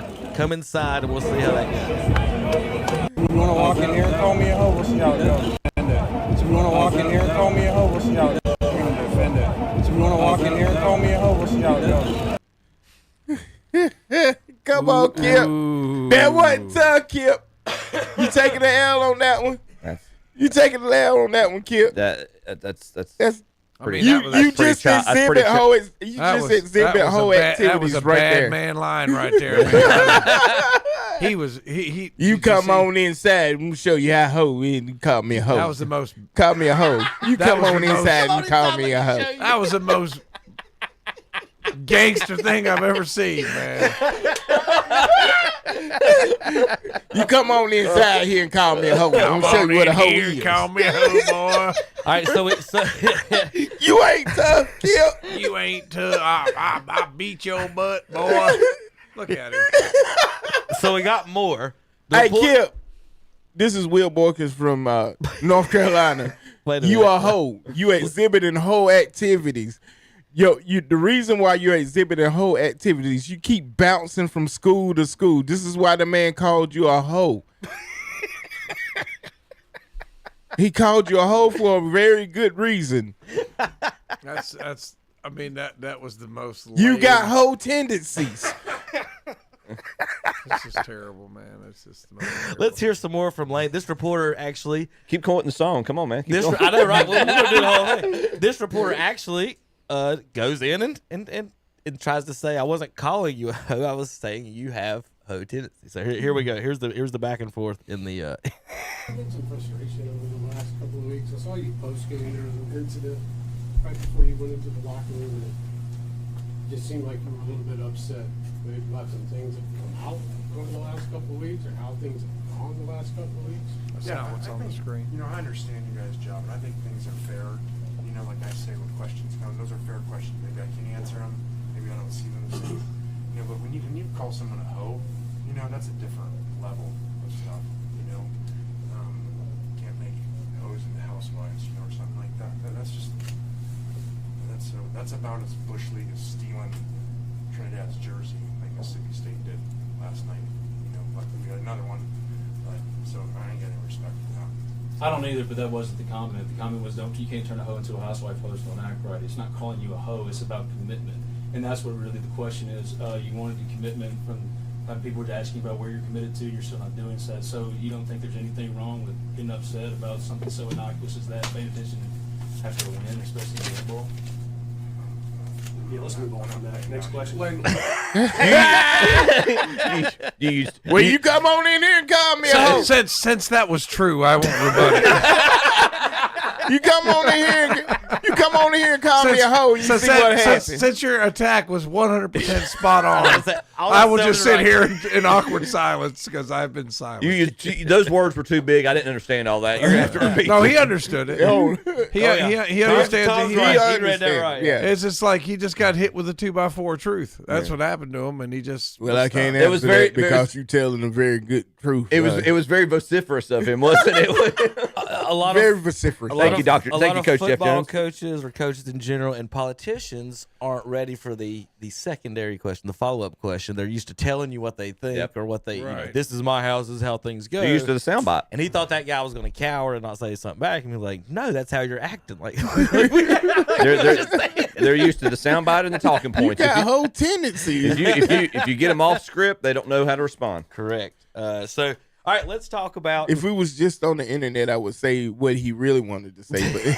But since we're on the radio, we're gonna keep it clean. Right. Clean. So, Texas beats Texas A&M last night. And here's where the conspiracy theories start coming in for me. Is that these guys got to start losing certain. If you're undefeated with only 1 or 2 games left in the season, you're an SEC team. It's better for you to lose to another SEC team that may be on the edge of the playoffs because all of a sudden, well, we beat the number 2 team. Well, we can't take Texas A&M out, Tom. They were already number 2. It don't matter if they beat garbage teams for 12 straight weeks. They only got 1 loss, and Texas beat them. So now they're we got to put the fifth place SEC team in there, instead of a first place ACC team or a second place Big 12 or even they'd kick out the Big 10 if they could. Here's Steve Sarkisian, Texas coach, talking about the travesty of it all. Southeastern Conference and what we have to go through every week. You look at the non-conference schedule we play to go to Ohio State in week 1 and lose by 7. Now, this is what I love about college football. Did y'all see how pretty we lost in week 1? We scheduled a team that could beat us. We got beat them, and we deserve to try to beat them again. We deserve a spot because we lost pretty. Now, he's mentioned his out of conference competition, right? Yep. For the folks at home, they can read the teams besides they played Ohio State. Tom, you want to read the other 3 teams they played out of conference? San Jose State, UTEP, the Miners, and Sam Houston. I don't know their mascot. It's Sam Houston. That's their mascot. The Sam Houstons. I think San Jose State are the Spartans. Yeah. So, yeah, there's him talking about how they're tough. And this we've talked about this all year. They're the Bearcats. I've talked about this all my life. I hate this about college football is that, look, if you played your schedule, how about instead of San Jose State play an ACC team, instead of UTEP play a Big 12 team, and then Sam Houston State play another Big Ten or whatever team. Yeah. Play like if you're going to be in the playoffs, you can't play G5 schools and then say, but if we're going to play G5 schools and say y'all don't deserve to be in, Tom, like the other guys, Tulane, at least like Ohio State played Ohio, who might win the MAC. If we're gonna treat all these if like SEC but and don't Big come Ten, on and say my out of conference schedule is good when you got 3 out of 4 are. If we're gonna treat, and you've made this point, Cam, if we're gonna treat the Power 2 like the SEC and the Big Ten, all right, well then just play. Don't play, and if you're gonna ridicule these other conferences, don't play them. So how many No, if you're going to ridicule these other conferences, play them. Match up your off season against ACC teams. There's a reason. I was thinking group of 5 or even championship division. They wouldn't even do that, Will, because there's a reason they won't play Appalachian State. NC State's we've been trying to sign them. They've been running for us for years. Carolina got that butt whooping when they brought us in. We ran Mac Brown out of town. Bill Belichick's going to get it next year. I can't wait. We're going to throw the biggest party in Chapel Hill again on Bill Belichick's head. So, teams don't want to do that because there's everything to lose. You don't want Bill next year. I want Bill every year. You don't want nothing to do with Bill. I'm telling y'all. This is a forewarning. Y'all have had your year. You've had your year of joking around about Jordan and all that good stuff. Is he at a cheerleading competition? An adult cheerleading. Is he at a cheerleading competition? Listen, look, get me real good right here. Get me real good. Here's the thing, Bill don't understand. Bill's gonna win. Look, he might be good, but what I'm saying is about App State is what he don't understand is that teams like that really want to kick your butt, and they coming in to do that. Will, it's just saying he needs to go. He needs to go to the Giants while he has the chance. It's what we do. He needs to go to the Giants while he has the chance. He needs to go to. Why would he want to go back? He don't have Tom Brady, Chip. Why is he going? Yeah, well, he still wants to. His ultimate goal is to beat Shula. His ultimate goal is to break the all-time wins record. Really, he's got Jackson Dart in the. Jameis? Jackson Dart ain't Tom Brady, Will. He ain't got to be Tom Brady. Yeah. You got the man who made Tom Brady. He's got Jameis. Don't forget how Tom Brady got made. All right, we got to take a break. Don't give him all that credit. And it's bad picks time when we come back on KTC Broadcast. The time is now, right now. Get to Today's Pro in Shelby and get ready for the cold winter weather ahead. Check out the line of gas logs. Today's Pro has a great selection to choose from. Plus, they'll install them in your home. And they offer great service, too. When the power goes out, your gas logs from Today's Pro will keep on burning. They do it all. Today's Pro, 1325 East Dixon Boulevard in Shelby. Open 9 to 5, Monday through Friday. Call 704-600-8393. Online at thetodayspro.com.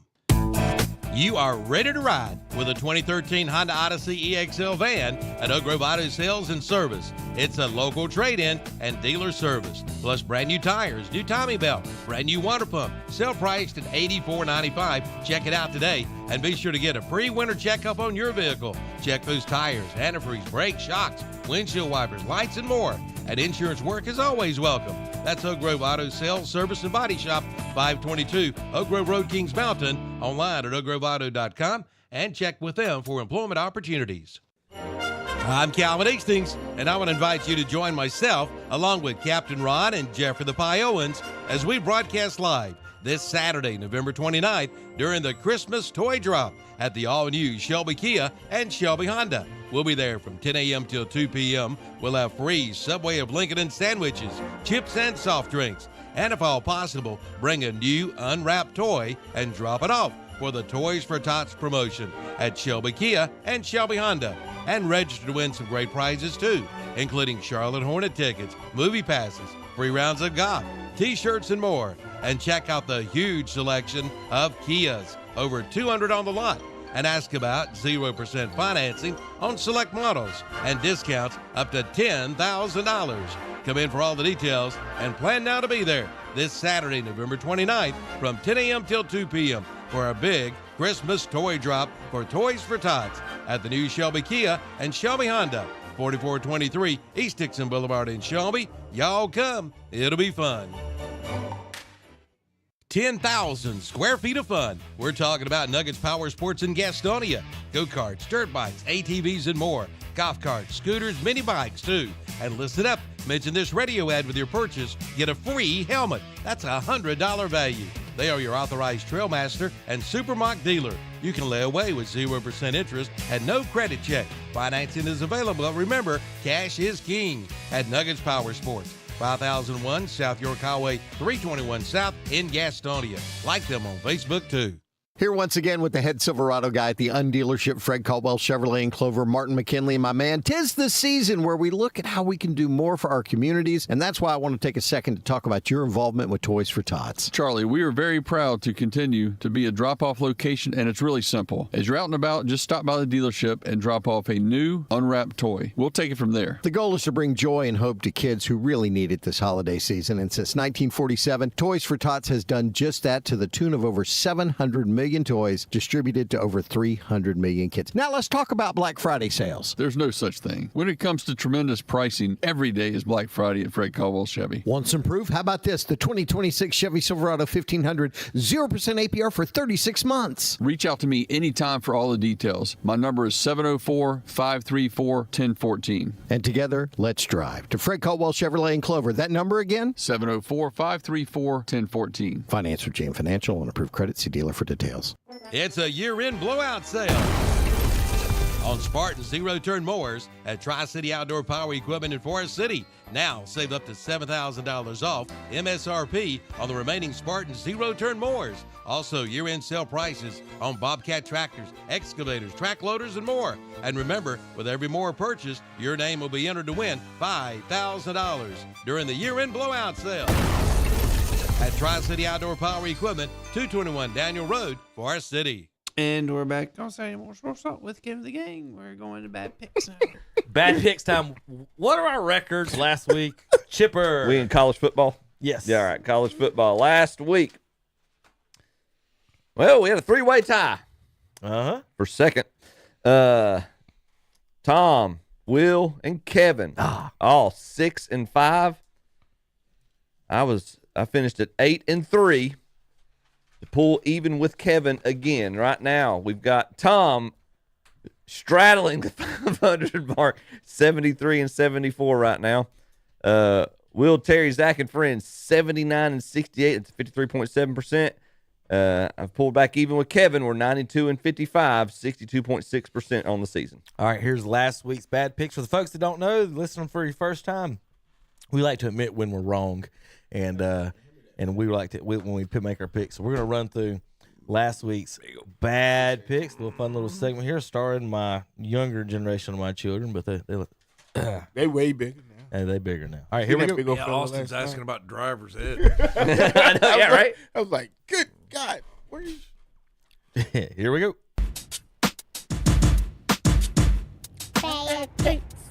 Chip, who got this one? Give me the ranked team at home. Tom. I would say it'd be too cold in Ohio for the Bearcats, but look at that, 65 degrees in Cincinnati. Pleasant day in Cincinnati, Ohio. WKRP. This is last week, Kevin, or 2 weeks ago, Kevin. Oh, I'm playing the wrong one. Hold on. Maybe I am playing the wrong one. I'm glad Chip caught up that. Let's see. Yep, that was 10 days ago. I'll get it right. All right. Sorry to say that on the air. No, I'm on the wrong channel. Let me switch over to our other ones. But anyway, we did have some bad picks last week, so we're going to get to that in just a second. We do the NFL and college bad picks. Let's see. There we go. Going to Houston because Houston was the right. There we go. Boom. Bad picks. Will.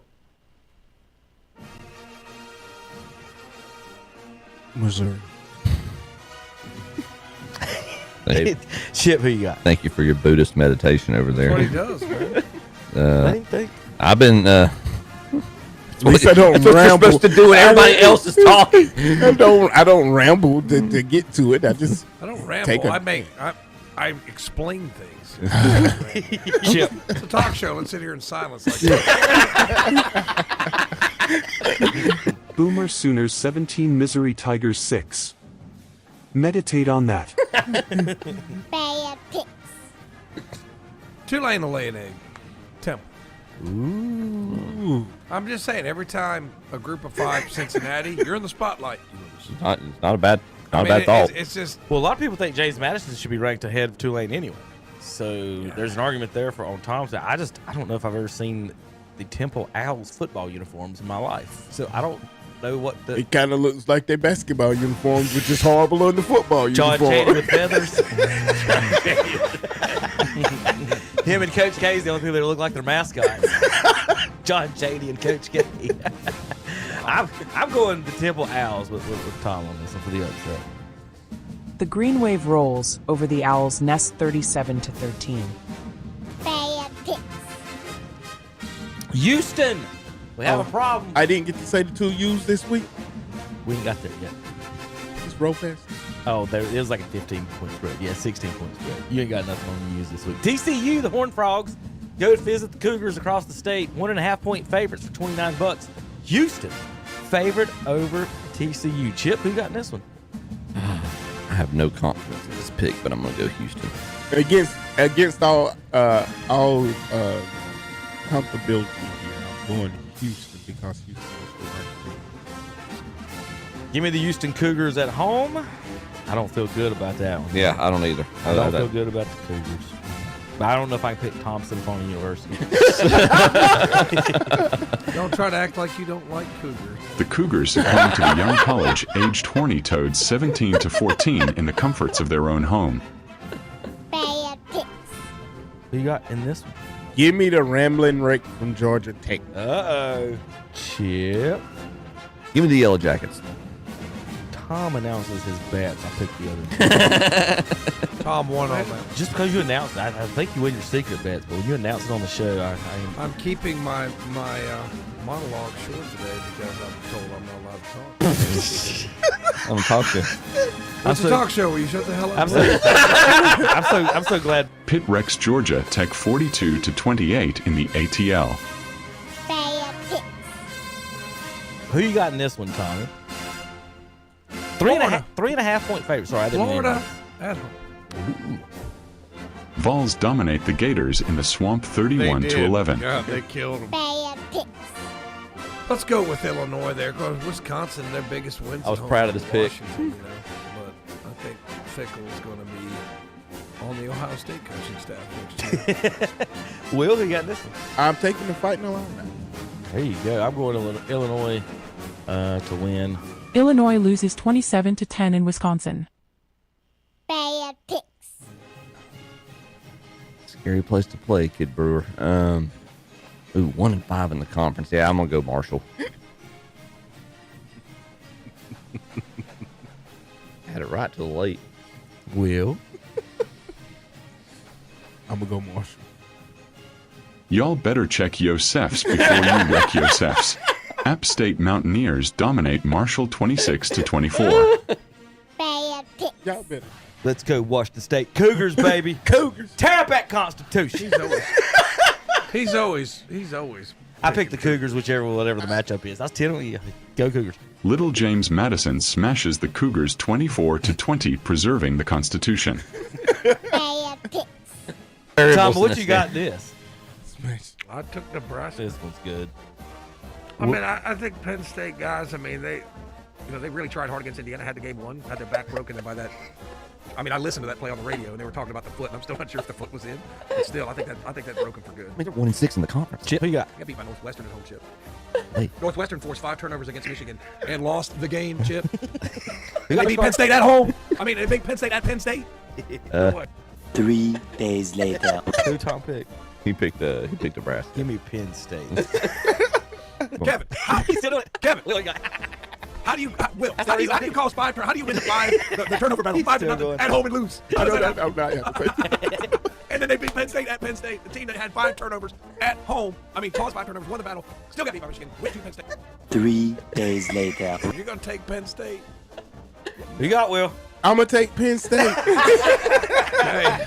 Nittany Lions. We'll be playing Nittany Lions fight song next week for Tom. No. All right, the last one. I got Penn State, too. The last one. Somebody's gonna be eating crow next week. Have JP cook it up. Hey, how that taste? Wonder if Tom likes barbecue sauce, blue cheese, or ranch on his crow. Nittany Lions dominate Matt Rule's Cornhuskers 37-10 in Happy Valley. Never bet on Matt Rule again. I like 2.0 speed, Tom.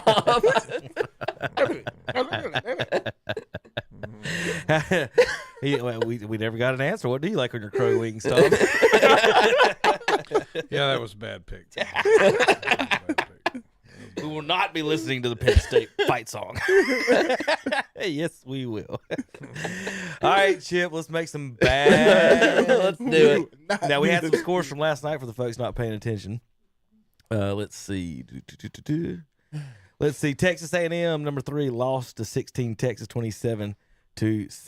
Travesty if they're not in the playoffs. Indiana dominated Purdue. Georgia. Travesty. Georgia slips by Georgia Tech 16-9. Ole Miss wins in Mississippi State 38-19. Utah 31-21 over Kansas, and Arizona, number 25 beats number 20 Arizona State 23-7. So those were last night's scores. We usually like pick games around the 10-point spread or less. So we'll search for those. I'll be looking for a while. Alabama Auburn is our first game. Alabama favored by 4.5 points at Jordan-Hare Stadium. Auburn is 1-6 in the SEC. Alabama is 6-1. Now, Will, remember that trick I showed you guys a minute ago? You know, Texas, they got 3 wins against garbage teams, and that's how they get bowl eligible. Auburn is 5-6, 1-6 in the SEC. They're 1 win away from bowl eligibility. I guarantee 3 of those wins are. Let's find out who those wins were. Charlotte Junior Varsity and teams like that. Charlotte Junior Varsity. It's 50 degrees. Tom, who you got in this one? Bama? Weird stuff happens at Jordan here, but I think Alabama going. They're not going to let an SEC team lose, because if they lose, they might be out of the playoffs. So they'll pay the refs. Alabama will win. Will? Oh, wow. Roll Tide or War Eagle? War Eagle. I don't see it any other way. I do. It's a setup game. Who you got, Chip? You want to hear this real quick? Yeah, who did they beat? Baylor, Ball State, South Alabama. That's a tune-up. Let's see who else. They probably beat somebody last week. They beat Arkansas. Oh, they beat Mercer. There you go. Mercer plays a harder SEC schedule than half the SEC does. Yeah, I agree. They're on somebody's schedule every year. So there's 3 wins, and Auburn, if it wasn't for those 3 garbage wins, would be 2-6 overall. I'm not going to say Roll Tide, but I'm going, and I would love for Auburn to whoop them up, but I think Alabama's going to win. I figured everybody was going to go. That's why I picked Auburn. Well, that's not what you're supposed to do. You're supposed to pick who you think is going to win. You know, if you want to change it, I'm going Alabama. It's not going to change anything for me, obviously. Yeah. I'll go. Somebody got to be on. I'm bad definitely going pick. for a girl. Somebody's got to be. Somebody's got to be on. Bad but not for every game. That's a good attitude. in Virginia, I think I seen your face on there enough. So you want to look at our records to see who on there's more? In Virginia, you want to look at our head-to-head records, or you want to talk about? How about James Franklin's Virginia Tech Hokies are going into Virginia today. Like, how much does he help? Does he do anything, or does he just sit in a luxury box and drink beer and watch and talk to boosters? Is that what he does? Like, James Franklin was hired as Virginia Tech coach. They're playing a regular season game. So when does his job actually start? Next season. College football is the dumbest thing ever. So we're just waiting. He just stand there while this other guy coaches the team for. So like I said, I guess he's sitting in the luxury box getting drunk. Yeah, because is this what got the Orgeron coach in trouble, Tom? He didn't have nothing to do but sit there with cheerleaders and watch. He was with young pretty girls, so I don't know if that's Franklin's thing. No, I just meant like he didn't have nothing to do. I mean, he got bored. He got in trouble. All right. Is any of y'all picking the Hokies 8.5 point spread in Charlottesville, Tom? We gotta hurry up. I'm sorry, we are behind. Virginia at home.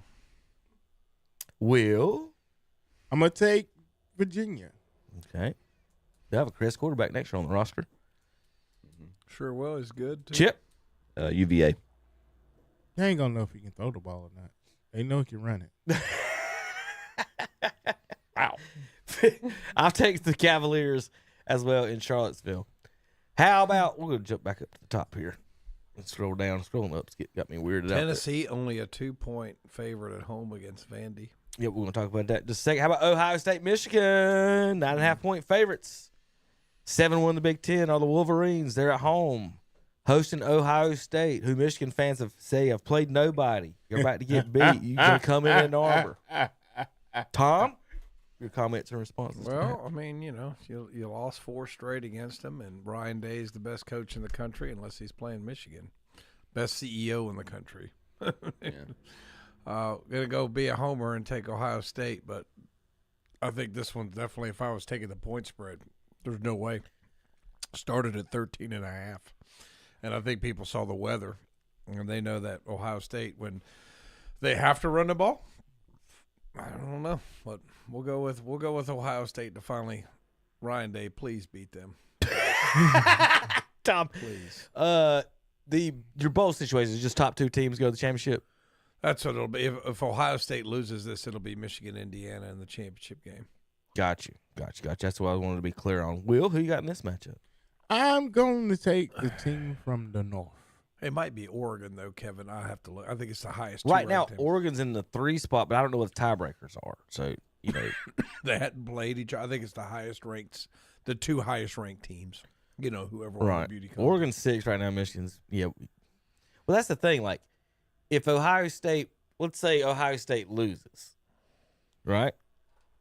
And Michigan State wins the Big Ten championship.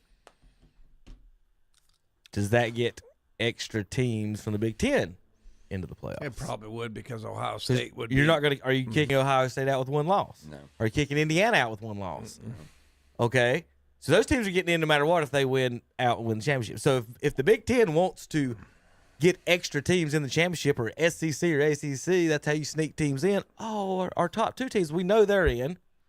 Let's have our 4th team win the bowl, win the conference championship, who gets the automatic qualifier. I don't think they need help. Dun, dun. No, seriously. If Michigan's not in right now. No. But if they win today. No, I get what you're saying.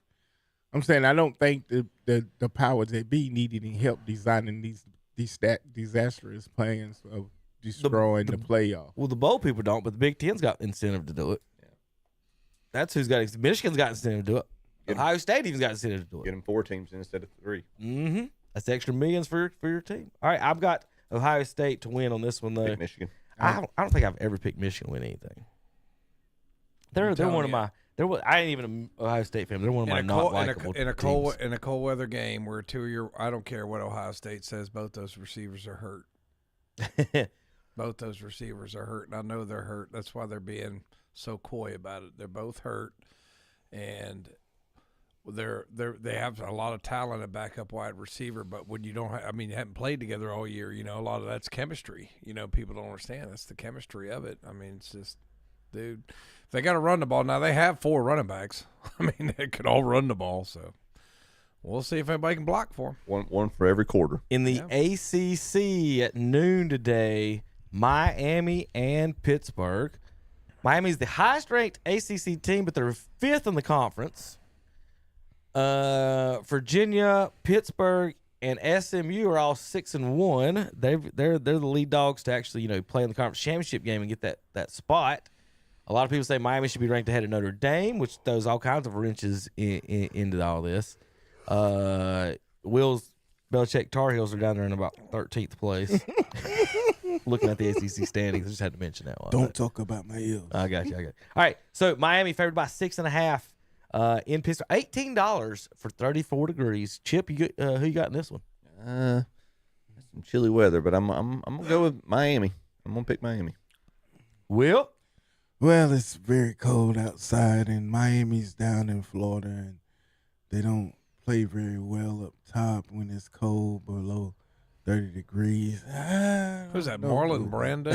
Who I'm going to take on this one? I think I'll take Miami. I thought that was Matt Damon again. Was? You got Is there a pitch for cryptocurrency at the end of that? Let's go Pittsburgh with the upset at home. At least that's what I shouldn't tell you this, Kevin. That's what I placed my underdog bet. I was about to say Pittsburgh out loud too. Oh. I'm going to go with Pitt Panthers. I think Miami's going to get wiped out. We won't have this conversation anymore. The Notre Dame people got too much money to pay off the refs of Pittsburgh to win this game tonight. That actually is not a bad conspiracy theory. I'm just saying Miami's got to lose for Notre Dame to not have any more arguments. Like when the church has the second collection chip, they had a second collection to pay the that refs goes to off. Notre Dame. Second collection always goes to Notre Dame, right, Will? I don't know. I'm not Catholic. I'm not Catholic. These other two are. You have to actually Catholic folk with the second right. offering goes to. In Washington, they'll be hosting those Ducks. Tom, you've seen these teams a little bit. Your new Big Ten teams, all the way from the West Coast. West Side. Oregon, favored by 6.5, $66. You can see them play the Huskies. Who you got in this one, Tom? Washington gets the upset. Oh, no, Tommy. You're wrong again. Who you got, William? Oregon takes this one by landslide. Landslide for Will. Chip. Is this the Coming to America show now? I didn't know Bob Marley picked football games. I didn't. I'm going Oregon. Oh, give me the Ducks. I got the Ducks on this one. Washington's fake team. LSU. We're going to do this one. Oh, boy. Lane Kiffin might be coaching next Saturday or this afternoon in Norman. You ain't that tough, Kip. LSU at Oklahoma. Oklahoma's favored by 11.5 at home. Your name is Lane. If Oklahoma is going to get in the playoffs, they need to continue winning, and this is the one. Chip, who you got in this one? Let's use some kind of disarray with Kelly gone. I'm going to Oklahoma. Will? Oklahoma's at home. I'm taking Oklahoma. Tom? Oklahoma is 91-20-7 against Oklahoma State, so they felt disrespected by that map, so they'll blow out LSU. I wonder who sent you that stat. I told you that map was not good for some folks. Give me the Oklahoma Sooners in this one as well over the LSU Tigers. Tommy, you picked Oklahoma. Alert. Yeah. Upset alert. Oklahoma. We went four across. LSU can't score, dude. Yeah, upset alert. We went 4 across. We went upset 4 alert. across. That's good news Watch for out, Tigers Tigers. Sorry, David Potter. Yeah. Go Tigers. He's got to be nervous now. We all think. Well, Tigers. Vanderbilt at Tennessee. The only 10 I see is favored by 2.5 over the Commodores. The Commodores might be a fake team as well. They're 7-0 at home, 2-2 away. Tennessee 4-2 at home in Neyland. Tennessee's 0-3 against top 25 teams in the polls. William, who you got in this one? I'm going to take Vanderbilt. The Commodores have played really solid ball this year. And I'm going to take the Commodores. Chip. Not the ones that sing, the ones that play football. Thank you for the clarification.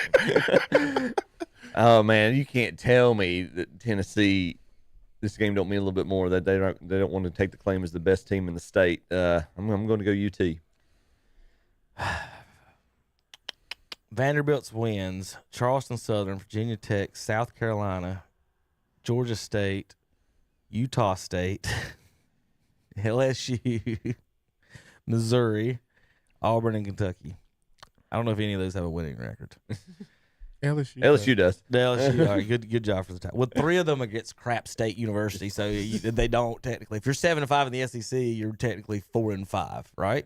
Because you got 3 automatic. And LSU's How could you wins. go from 7-4 to 4-5? Or whatever, 4-4. Well, LSU has a 3-4 record in the SEC. I think they got a losing record in the conference. Tennessee looked pretty good last Saturday against. Of course, it was against Florida, who's not real good, but Lane Kiffin's getting ready to go there. Who beat Texas? Lane Kiffin's going to coach LSU in Florida. At the You same ain't time. that tough, Kip.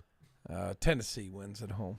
I agree with Tom. I think Rocky Top takes out Vanderbilt in this one at home. The 105,000 people or whatever it is will be They're gonna be pretty crying. loud. We did those. How many games left we need? We need 4 more. 4 more. Shot's got 2 I don't late, even Tom. know Y'all can knock off a playoff team today. They're 30.5 points. They suck. You're saying there's a chance. You're telling me there's a chance. How many do we have there? We got 7. We need 4 more. Ohio State lost as a 20-point favorite last year at home. In Boone. Let's see if these two fools, can correct themselves. Now, Will, I knew you wasn't paying attention quite. It wasn't check yourself before you wreck yourself. In Boone, it's check yourself before you wreck yourself, because our mascot is named Yosef. So you got to get with the times. They're not playing real Arkansas. They're playing Arkansas State. Who's probably got a tough. That was a great Mike Tirico quote. When USC beat Arkansas 70-0, he goes, they beat Arkansas 70-0, not Arkansas State, real Arkansas. That was such a great quote from Tirico. That was great. Oh, you know, one of the neat things that I like about this, and some people might not know, Tom, we got to get the percentage on this. How many states there are? Most schools that are named state are located in the school's capital. The state's most capital. of them. Yeah, most of them. It's like 45 of them or something. All right, Will, you picking whatever their mascot is to beat the Mountaineers in Boone? I'm not. No, I don't even know what an Arkansas State. Probably the Lobos. Chupacabra is. The Chupacabras. The Red Wolves. They're the Red Wolves. I like Chupacabra. You got the Chupacabras in Boone today? It's like Spanish fighting chicken or something. No, I learned my lesson. I'm going the Mountaineers. So Appalachia State. So Boone is apparently the capital of Appalachia. Yes. Okay. Gotcha. So all right, I've got the Mountaineers. Tom, do they become bowl eligible today with a win over the Red Wolves? I think they do. I think they get the win at home. It's going to be cold in Boone, and the Boone Goons will all be drunk. Kevin. They'll intimidate the other team. Let me tell you folks what to do. It's a 2:30 game. You got time to go up there and tailgate today, get drunk, get nice and warm. A lot of folks got time to go get drunk. Got your ski coats on, a lot of pockets in those, wherever you can fit in those. Get nice and warm. When you're done, it'll be done right at dark. Slide on over to the ski slopes tonight. It's 36 degrees right now. The skiing should be beautiful. Artificial makers have been working overtime. The wind's not going to be blowing too hard. Perfect time to go up there and jump on some slopes tonight. You get to see App State and get on some slopes. That's my recommendation for you guys today. App State with a win. Let's go. Be on the slopes anymore. How many games is that? We still need 3 more. All right, in the Pac-12. Oh, these two teams are terrible. That's too much. But I'll take Washington State. We're not going to do it. Let's go over to the ACC, see if there's anything over here. Kentucky and Louisville, 1.5 point spread. Tommy. Louisville at home. I'm taking the home squad. Wow, that was quick. Hold on. Yeah. Well, y'all can be complaining your meditation and all that stuff. So don't complain when I go quick. Yeah. I'll take Louisville as well. I was about to say. I hope she's not listening. And we're going to cut that, and I'm going to send it to her either way. What's her email address? Send me her email address. Give me the Louisville Cardinals.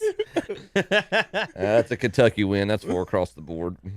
All right. Will, in South Carolina today, Columbia. Oh. Dabo's 6-5. They got Spencer Rafflick still down there. The Spencer Rafflick fellow still playing right there in Columbia. Correct. What just happened? No. Clemson's the underdog? South Carolina favored at home today by 3.5. Wow. Tickets $162 to see this travesty. Will, who's got this one? I'm gonna take Clemson. I'm just gonna take Clemson. And they don't ask me why, because I just don't know why. I just took Clemson. So yeah, Dorco saves his job. Clemson wins. Dorco. See if Kevin's willing to go 4 across the board. I'm going Clemson. I don't think I've ever picked the Gamecocks to win anything. Clemson Tigers for the victory. Your mascot is a chick. How do you look in the mirror and say you're a South Carolina fan? That actually is Spanish for fighting chicken. I don't get it. Boston College at Syracuse. 2.5 point favorites are the Boston College Eagles. They're 1-10 at Syracuse, who's 3-8. Now, for $3, $3, you can get in this game in the Carrier Dome, Tom. Man. Like, should they just not let you in free at this point? They're just happy to sell the hot please dogs. buy a hot dog. Please buy a hot dog. We'll let you in the gate right here. I think they might be paying some people. Playoffs? I think they might just trying to sell some hot dogs. I think they might be paying some people to come to this game. I mean, it costs more to go to a high school game. It's $3 You got Tom Tickle to go to the carrier dog. Please buy a hot dog. Condiments are free. Please buy a hot dog. They're all beef. Who you got, Tom? Oh, let's say Syracuse will sell some hot dogs. Somehow they're the underdog at home to a 1-10 team. They're $3, Tom. You're an underdog to a 1-10 team at home. At home. Syracuse. Well, I think I said Syracuse. Did everybody say Syracuse? Yeah, I think I said Syracuse. Did everybody say Syracuse? And I said come buy a hot dog. I was going to say if this was flipped around and they were playing at Boston College in honor of Terry, I would pick Boston. This ain't Chestnut Hill, boys. No, I'm picking Syracuse. It's gonna be rowdy for $3 tickets. I'm gonna say that. It's gonna be loud in there. It's gonna be loud. Is that 10? We need one more. We know. I think we're good. 1, 2, 3, 4, 5. We ain't gonna 6, do 7, North Carolina 8, 9, State 10, stuff. 11. That's All all right, right. who cares? We'll do one more. That's North all right. Carolina, NC State. Wolfpack favored by 7.5. Bill Belichick's 4-7. Will says, watch out next year, though. Will, do they start their win streak now? Well, they ain't gonna never really go ahead and pick no daggone Wolfpack go for no Tar Heel. Go Heels. Tommy. NC State. $72 in Raleigh for this. Chip? I have no idea what he just did, but yeah, I'm picking NC State. Wolfpack gonna howl in Raleigh today over the Tar Heels. We'll be back in a few minutes. KDCBroadcasting.com. I'm Calvin Hastings, and I want to invite you to join myself, along with Captain Ron and Jeffrey the Piowans, as we broadcast live this Saturday, November 29th, during the Christmas Toy Drop at the all-new Shelby Kia and Shelby Honda. We'll be there from 10 a.m. till 2 p.m. We'll have free Subway of Lincoln sandwiches, chips, and soft drinks. And if all possible, bring a new unwrapped toy and drop it off for the Toys for Tots promotion at Shelby Kia and Shelby Honda. And register to win some great prizes too, including Charlotte Hornet tickets, movie passes, free rounds of golf, t-shirts, and more. And check out the huge selection of Kias, over 200 on the lot. And ask about 0% financing on select models and discounts up to $10,000. Come in for all the details and plan now to be there this Saturday, November 29th from 10 a.m. till 2 p.m. for a big Christmas toy drop for Toys for Tots at the new Shelby Kia and Shelby Honda, 4423 East Dixon Boulevard in Shelby. Y'all come. It'll be fun.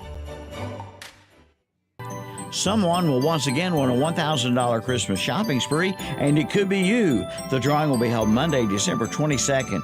Register today at one of our local sponsors, including H&M Industries, Highway 74 west of Shelby, at Deja Vu Consignments on Main Street, downtown Cherryville, at Nuggets Power Sports on Highway 321 south of Gastonia, at Moss Drug on West Franklin Boulevard in Gastonia, at Bradley's on Highway 74 west of Shelby, at Innovative Pool Designs on East King Street in Kings Mountain, at Full Throttle Power Sports on Indian Walk and Lowell, at the Firestone Grill on West Franklin Boulevard in Shelby, at Flooring America on Slater Street in Kings Mountain, and at Norris Merchandise, Highway 18 south of Shelby. The $1,000 Christmas shopping spree brought to you by KTC Broadcasting and WhatsUpShopper.com.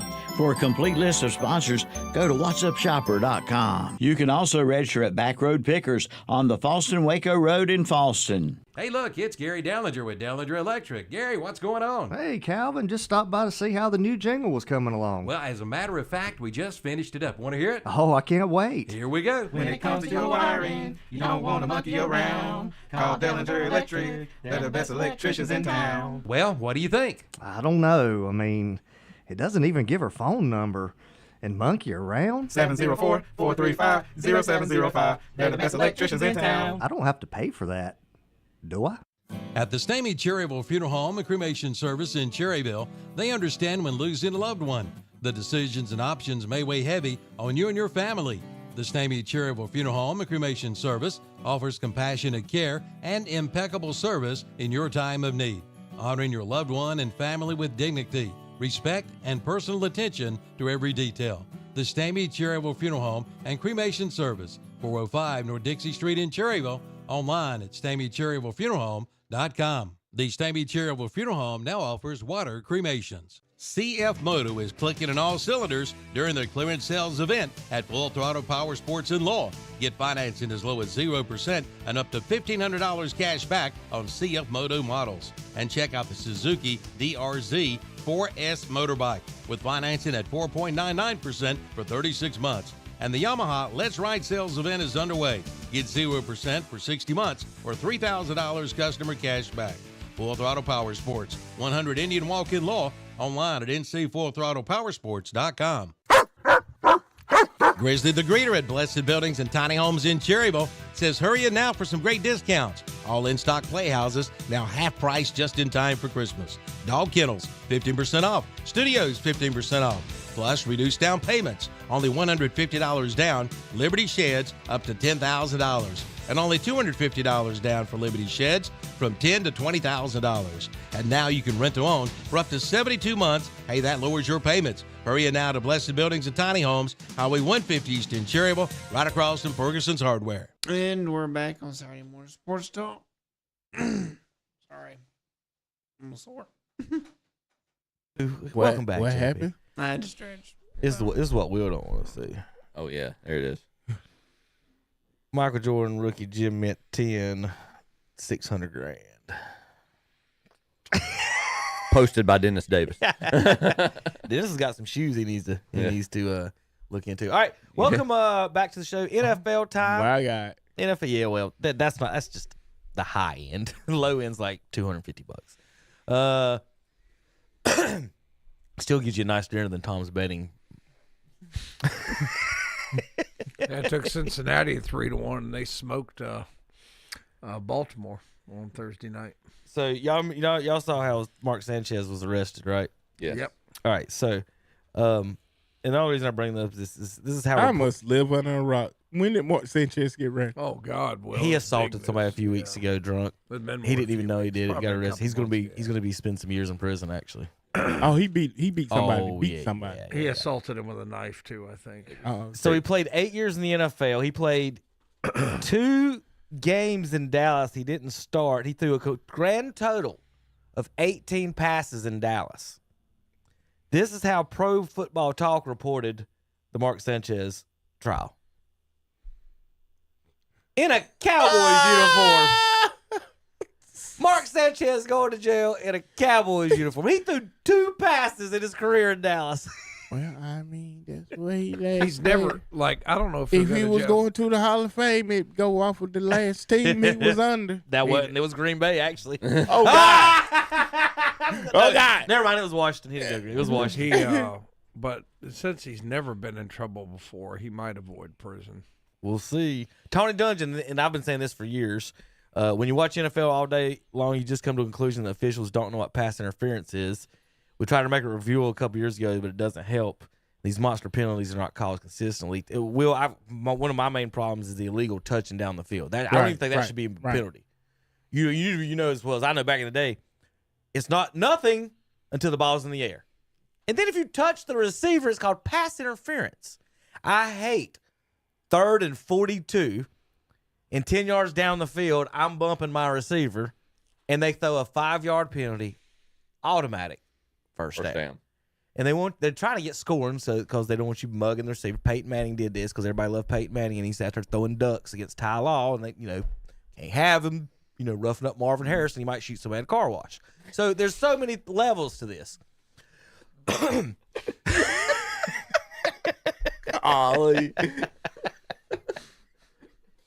So pass interference. So leads you to that. gonna blow by this Pass and then go interference straight leads to shoot pass somebody? interference leads to a guy getting shot in the You car. could have said Reggie Wayne or Dallas Clark, man. Come on. But what I'm saying is he's right. It's so inconsistently. Like one play, they'll be like, well, they're just going for the ball. And the next play, guys face guarding and touching the guy. Go back to the old rules. Make it simple. Take out the illegal contact downfield. If you touch the guy, it's pass interference, it's pass interference. If you touch him while the ball's in the air, that's it. That's all it should be. That really is. That's the call. That's the original call. Thank you. Time out. This is irony. Hey, who was Peyton's head coach when he won his first Super Bowl, by the way? No idea. Tony Dungy. Are you kidding me? It makes sense. It makes sense. When you really said no idea, you meant that. I didn't. Tony Dungy started coaching the year after the famous Jim Mora playoff rant. I don't keep up with Peyton. I don't keep up with losers in Tennessee. I'm a T. Martin fan. Peyton didn't even win an SEC championship. T. Martin is the best quarterback ever in Tennessee. It ain't even close. Playoffs. Tom, good news for your Browns. Kyle Shanahan's 49ers head coach is 1-9 against Jim Short's defenses. I've heard that. They're saying this and that. Bet the money on the Browns, right? All of it. Bet the house. Giving him a headache. Tom don't like my stats ever for some reason. I just gave you a good betting stat. Oh yes. Will, for reasons unnamed, I'm going to let you handle the comments on this one. This is Jameis Winston. Man, favorite Thanksgiving dish. Man, my wife, man, she makes some kale, collard greens, she got a little, her family from New Orleans, so she make a nice Creole dressing. It's unbelievable. And one of her cousins, her aunties, she always ship us some gumbo for us to start off the day with some gumbo. So man, it's a beautiful thing. Taysom Hill put me on this turkey. I'm typically a ham person, but Taysom Hill put me on this Uncle Ray's turkey. They ship this turkey right to your door. You pop that thing in the oven, and I'm talking about it is succulent. That thing is juicy, it's spicy. Oh my God, it's amazing. I love him so Have you ever much. had kale collard greens? Why?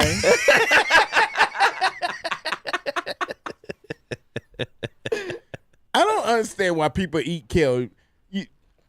That's what we fed cows to get fat. So back when I was coming up, that's what you fed the cows to get them fatter, to get them more healthier. It was to be fed in kale. So I don't know what human picked up this hard green leaf and said, "Let's eat this." Have you heard Jim Gaffigan's take on it? He's like, kale's a superfood. So we got and the superpower is tasting bad. We got the worst hit of the week this week. Offensive wide receiver Matt Collins is fined for this play. Let you guys see it at home.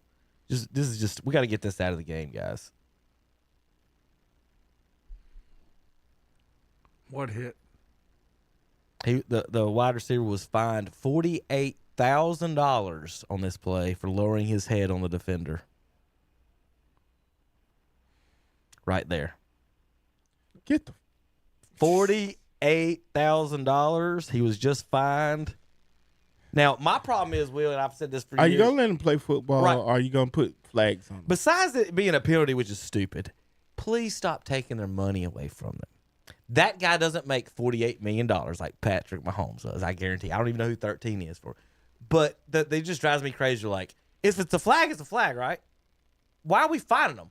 Why are we fining people for flag? It's a penalty. NBA guys don't get fined for reaching in. Why does the NFL do this? It drives me nuts. They need to, whatever their players association. I don't know who's getting that slush fund. Right, they've got to negotiate that. How about Chris Canty? I'm not going to play it. He's talking about players playing for their incentives. But he said he was one time out there, and one of the guys on the line was still out there late in the game trying to get extra sacks. And he asked him, "Why are you?" He was an old dude. He said, "Why are you still out here?" And he said he needed the bonus money to buy his girlfriend plastic surgery. And wait a minute, I'm going to finish the quote. The rest of the quote was, "And my wife doesn't get the bonus money." Oh. Okay. So Canty said, if you see guys out there in week 17 you think shouldn't be out there trying to get that bonus money, it might not be what you think it's for. Okay. All right, last but not least, we're going to pick the Hall of Fame real quick before we make our bad picks. All right, we'll talk about this next week because we ain't going to have time. But here's the finalist. Willie Anderson, Drew Brees, Lomas Brown, Jahari Evans, Larry Fitzgerald, Frank Gore, Torrey Holt, Eli Manning, Phillip Rivers, Steve Smith Jr., Fred Taylor, Hines Ward, Reggie Wayne, Richmond Webb, Steve Wisniewski, Jason Witten, and Marshall, whoever Yandy is. Give me one person who belongs in the Hall of Fame, Tom. One person off that list? Yep. Steve Smith. Will, give me another one. Drew Brees. You took mine. Chip. Let's go. Oh shoot! I didn't see Larry in the corner. My bad. Yeah, I forgot about Larry. Yeah, I got one. I'll take Torrey Holt, and I'll take hard hitting Jason Witten. All right, let's do our bad picks NFL style. Chip, what was our records? All right, last week we. Good. Oh, wait, hold on. Whoa. That's the wrong one. Cowboys won over the Chiefs on Thursday. Packers over Lions. Bengals over Ravens. Got it right here. There Chip figures that out. Bears won last night. I didn't even know they was playing last night until Good. Chip said something. Yeah, good week last week, guys. This must have been the biggest week of haves versus have-nots that we've seen. We all played pretty well. We were within 3 games of each other. Tom was 9-4. Will was 10-3. Kevin and I had been tied for like 2 weeks straight. I finished 11-2, and at some point during last Sunday, Terry's spirit must have just said, all right, Kevin, that's enough. Because if it wasn't for the Cowboys beating the Eagles, Kevin would have gone a perfect 13-0, but the Eagles lost to the Cowboys. He was 12-1. I've had 2 weeks where I went 10-1 and 12-1 the last couple of weeks. And different. And that was the 10-1 was in college. I missed Potter Sooners. That pulls us. Will, Terry, Zach, and friends are 96-71, 57.5%. Tom's at 104, 63, 62.3%. And Kevin is pulled even. He and I are tied 110 and 57. It's a marathon, not a sprint. Here we go. Bad picks. Will, are we going to be singing the Panthers fight song next week? Stand and cheer for the Panthers. That came out of nowhere. That was pretty good. That was awesome. It's a lot better than your Boston accent. Will, who you got? I got I'm take the Panthers. Bright light's gonna be too much for him. I'm going with the Niners. Tom? The bright lights. That's too much for him. The bright lights gonna be too much for you, boy. He sound like a prison card in Alabama on that one. Let's go Panthers for the upset. And the bright lights ain't gonna be too bright tonight. Well, I agree with Chip. And I think the bright lights are going to be too bright. Blinded by the light, revved up like Bryce Young, he's only a rumor on Monday night. 49ers win 20-9 over Carolina. Bad picks. Are you picking your former lover, Aaron Rodgers? He owns the Bears with the Packers. Yeah, and? I'm going to take him because I don't like the Bears. The pride of the NFC North. The Bears destroy Rodgers 31-28. Bad picks. Tom? Good What music. have I been saying, Chip? You said it before the season started. Chiefs weren't going to make the playoffs. Indianapolis wins. Chiefs hanging in there like a hair on a biscuit. Indiana, the Duke Jones loses in Arrowhead 23-20. They had it won. Bad picks. Browns defense, they're on the field a lot. The offensive line's horrible. Tillman's come on for a wide receiver. He's developing maybe into, okay, we actually have someone to throw the ball to, but they don't have enough. The line's not good enough to block. The receivers can't catch. Defense is out there too long. Myles Garrett will have 6 sacks, and they'll lose. He's on pace for 30. He's incredible. Raiders win at home. You know, he broke Lawrence Taylor's record of 12 sacks in the season. Consecutive sacks. I mean, he has like 4 sacks, and sometimes the game I'm still hell. You know? I mean, I just think he's, you know, I just hate that. You know, I don't think they'll put it together. We'll see a chance. The Browns just better hope Max Crosby doesn't end Shedeur Sanders' season. I've got the Raiders. The Dogs pounded the Black Hole in Vegas. Sanders makes history winning his first start for Cleveland 24-10 over the Raiders. First quarterback to win his first start. Kirk and the Dirty Birds win 24-10 and march the Saints right out of the Superdome. Everything. I mean, Cowboys, Pickens is starting to, Dak's having a good connection with CD and with Pickens. The Eagles are in free fall. They got a lot of, or off the field in free fall. There's a lot of grumbling going on with Brown and people complaining about Hurts, but they just keep finding ways to win. And I'm going to go with the Eagles. Dallas will never be good until they get a good defense. They didn't have winning records unless they had a good defense. You can score all the points you want. 29 points a game ain't going to do it. Eagles for the victory. Trust the Cowboys defense? Not me. I don't trust the Eagles defense to stop Dak.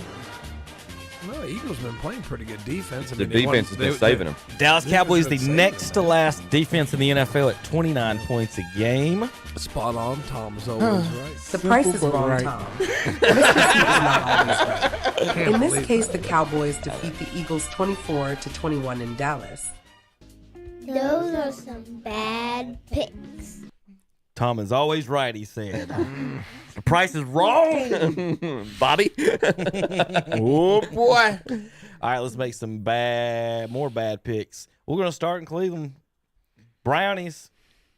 Shedeur Sanders. He said, wait, do you see what happens? Did you see his comment?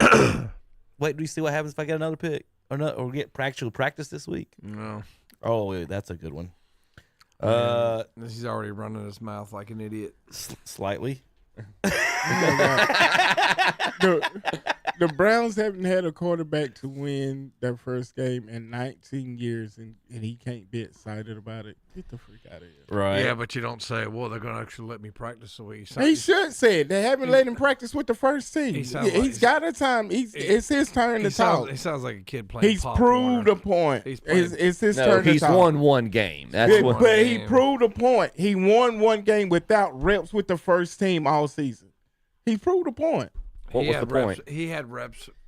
He did not have the reps. Gabriel, he didn't get the same shot. Gabriel was out last week. He didn't get the same shot that Gabriel had got for preparation. I just want everybody to remember. I hope it works out, because if it does, you don't have to draft a quarterback. Win is crazy. It's amazing, you know. Off of 1 week of practice, you know what I mean? This 1 week of practice. So imagine, you know, what a full offseason look like. It get dangerous. But it's just a 1 week of practice, so I'm just truly thankful, you know, that everything happened. What did he say? What did he say was so bad? Wasn't that bad. Just say I'm very excited about the victory. Look forward to working hard to get more in the future. Just say something like that. Dude, let me practice. Or it's just one game. You know, we got a lot to build on from here. Yeah, something. You're not in the playoffs. All right? You ain't proved jack. 49ers favored by 4.5. $20 gets you in and gets $1 back. Only $19. Only $19. Tom, you can go to Huntington Bank Field. Mm-hmm. Give them an Andrew Jackson. They'll give you a George Washington, and you get to watch the Cleveland Browns. Who you got in this one? 49ers. No faith. Will, who you got? I ain't got no faith either. 49ers. That Jim Schwartz stat almost swayed me, but I'm going to stick with the Niners. You boys are so wrong on this one. Shedeur and that defense, baby, Myles Garrett. I hope you're right. They're going to stomp the 49ers. You could very easily be right. Yeah. And they're going to win this ball game, boys. Give me the Brownies. I want him, and then I want him to talk like everybody else talk. Don't talk like yourself. Don't be yourself. Talk like everybody else wants you to talk when you win the next game. Just talk like a leader. If I talked like myself at school, I'd have been fired like 25 years ago. Yeah, we'll try that today. Yeah. I'll try it every day. Jaguars favored by 6 in Tennessee. Even better news, or cheaper ticket. You can save $5 saving Abraham Lincoln. And then in Tennessee. Then go to the Country Music Hall of Fame on top of it. Yeah, you probably afford the ticket. Well, you get $5 off if you go to the Titans game. Jaguars at Titans, Tommy. Are you gonna pick your Titans this one? Only a 6-point favorite. Come on, Jacksonville. I think they're gonna get. Even though I want them to lose because that gives us a higher pick, but Jacksonville will win this game. I'm gonna take the girly quarterback. Chip. I got the Jags. The problem with not thinking the Jaguars is any good is everybody in their division is god awful too. So Jaguars are going to win this one over the Titans because they're just ugh. Are the Titans regretting not picking Shedeur Sanders instead of Cam Moore now? Well, I mean, he would have been fine with me because then we'd only pick one quarterback instead of two. In Indianapolis, how about that NFC South? I said they're all terrible, but they got 3 teams over 500. They're all in the playoffs right now. Colts favored by 3.5 over the Texans. Chip? Jonathan Taylor and the Colts. Will? This is the NFC South battle. Colts at home, right? Mm-hmm. I'm gonna take Colts. Take the Colts. Tommy? Colts at home. The Houston Texans are no longer the number 1 defense in the NFL. My Los Angeles Rams have now taken the mantle. 16.3 a game. Houston giving up 16. When did they become your Los Angeles? He's picked him since the preseason. He's my Rams, baby. You over there in all your all my all your Browns glory. And I picked the Rams. I just picked them. All right. Anyway, I got the Colts bouncing back with a win in this one. Dangerous 4 across the board. I know. I pick Texans every game. I'm 6-5 picking them. Dolphins at home against New Orleans. If the folks in hell tune right in, you get to see whatever this is. Miami favored by 5.5. Will, who you got? I'm gonna take the Saints. Ooh, Saints trying to mess up their number 1 pick. What about you, Tom? Who you got now? Or number 2 pick now? Let's go with the Dolphins at home.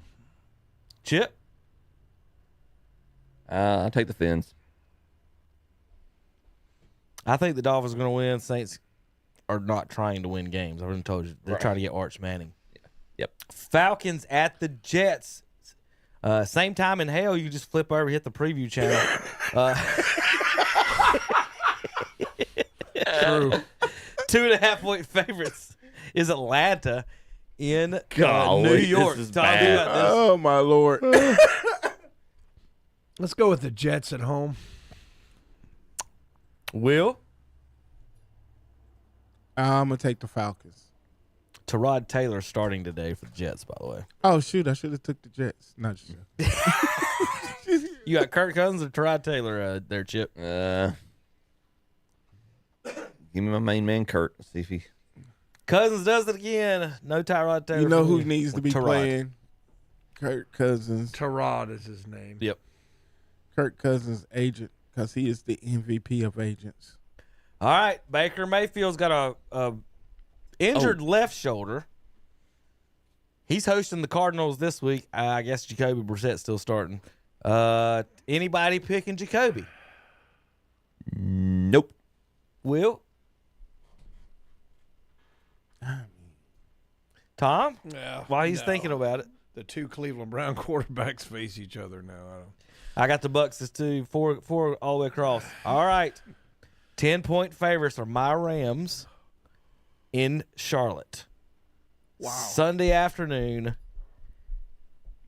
This is the games that Charlotte 1 o'clock. wins. These are the games that Charlotte wins. There is no way in God's name Bryce Young is beating the Los This Angeles is the Rams. game Please, that please, Charlotte please pick wins. the Panthers, please. I'm taking the Panthers. Wow. Thank you. Oh, thank you. Rams. Rams by 20. There's no way we all end up on bad picks next week, right? There's no way. You got Rams. Panthers defense is like 13th in the NFL, right behind Cleveland, giving up 22 a game. They're not bad. Panthers aren't bad. Rams for us. Seahawks, Vikings starting their backup quarterback, Max something or another,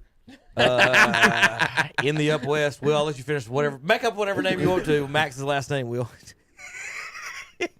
Chip, who you got in this one? I think that the Seahawks are going to beat Max Doppelganger. Tom? Seahawks. Will, you got John Doe or Sam Darnold? I'm going with Sam Darnold. I'm going to leave John Doe alone. I done got caught with my hand in the cookie jar one time. You won't put it back in there. It cost $155 to get in that game today. I don't know why. Steelers hosting the Bills. This should be a pretty decent game. Oh, my goodness. This is going to be a slobber knocker. $425. Will, who you got in this one? I'm going to take the Steelers. Tommy? Buffalo. Chip, who you got? Bills right the ship, circle the wagons, and all the cliches and win. Both of these teams been inconsistent, and I'm gonna go with the Bills. You pick the Steelers. I pick the Steelers. They're both giving up 22.5 points a game, exactly the same. So it's the same. Whoever comes out, old man or they're at home, middle-aged man. If this was in Buffalo, I'd take Buffalo. Josh Allen's playing more like Packers Aaron Rodgers than current Aaron Rodgers is. Raiders at Chargers for $87. Chargers favored by 8.5. Tom. Chargers. Will? Chargers. Same. I didn't think anybody was going to go for the Raiders. I should have tried to pump them up a little bit. Make one of you pick them. Chargers with the win. Broncos and Commanders. I got a feeling how this is going to go too. Third best defense in the NFL are the Broncos. The Commanders are not. They are 30, 29, 28th best defense in the NFL. Will? Broncos. I don't even have to think this time. Tell me, don't have to worry about me thinking. Broncos for the win. Chip? No meditation. Yeah, Broncos.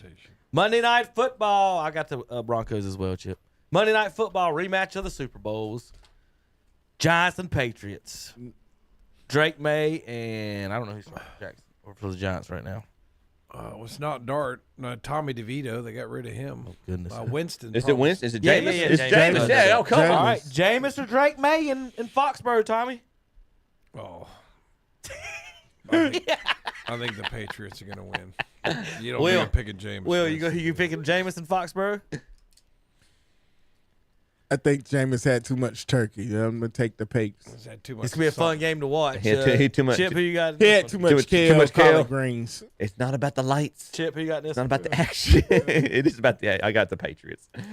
All right, I've got the Patriots as well in this one. I do got one more soundbite we're going to leave it with before we go. This one's for Tom, for the Cleveland Indians fans out there. I got to find it. Where did he go? Of course. I don't want to waste 2 seconds trying to click on this stupid button. All right. Fearless Leader makes the comment on the tomahawk chop. Tomato chop. Oh, good. I love it. Chop. See, we're not allowed to do that anymore. We're not allowed. You're not allowed to use the word Indian anymore. The only one that wants you to are the Indians, all right? I don't think you should ever change. I will never tell you to change, all right? Great. It's great. And they're very proud of it, too, by the way. Thank you all very much. The Redskins are coming back, boys. They're coming back. It's $31 to watch the Commanders today. Oh, he wants the stadium named after him. Yeah, he does. We'll be back next week, KDC Broadcasting. For over 20 years, TRT Trailer Sales in Lincoln has been serving this area with the finest in all kinds of trailers. From utility trailers to dump trailers, from racing trailers to concession trailers. They've got it all, plus a parts and service department.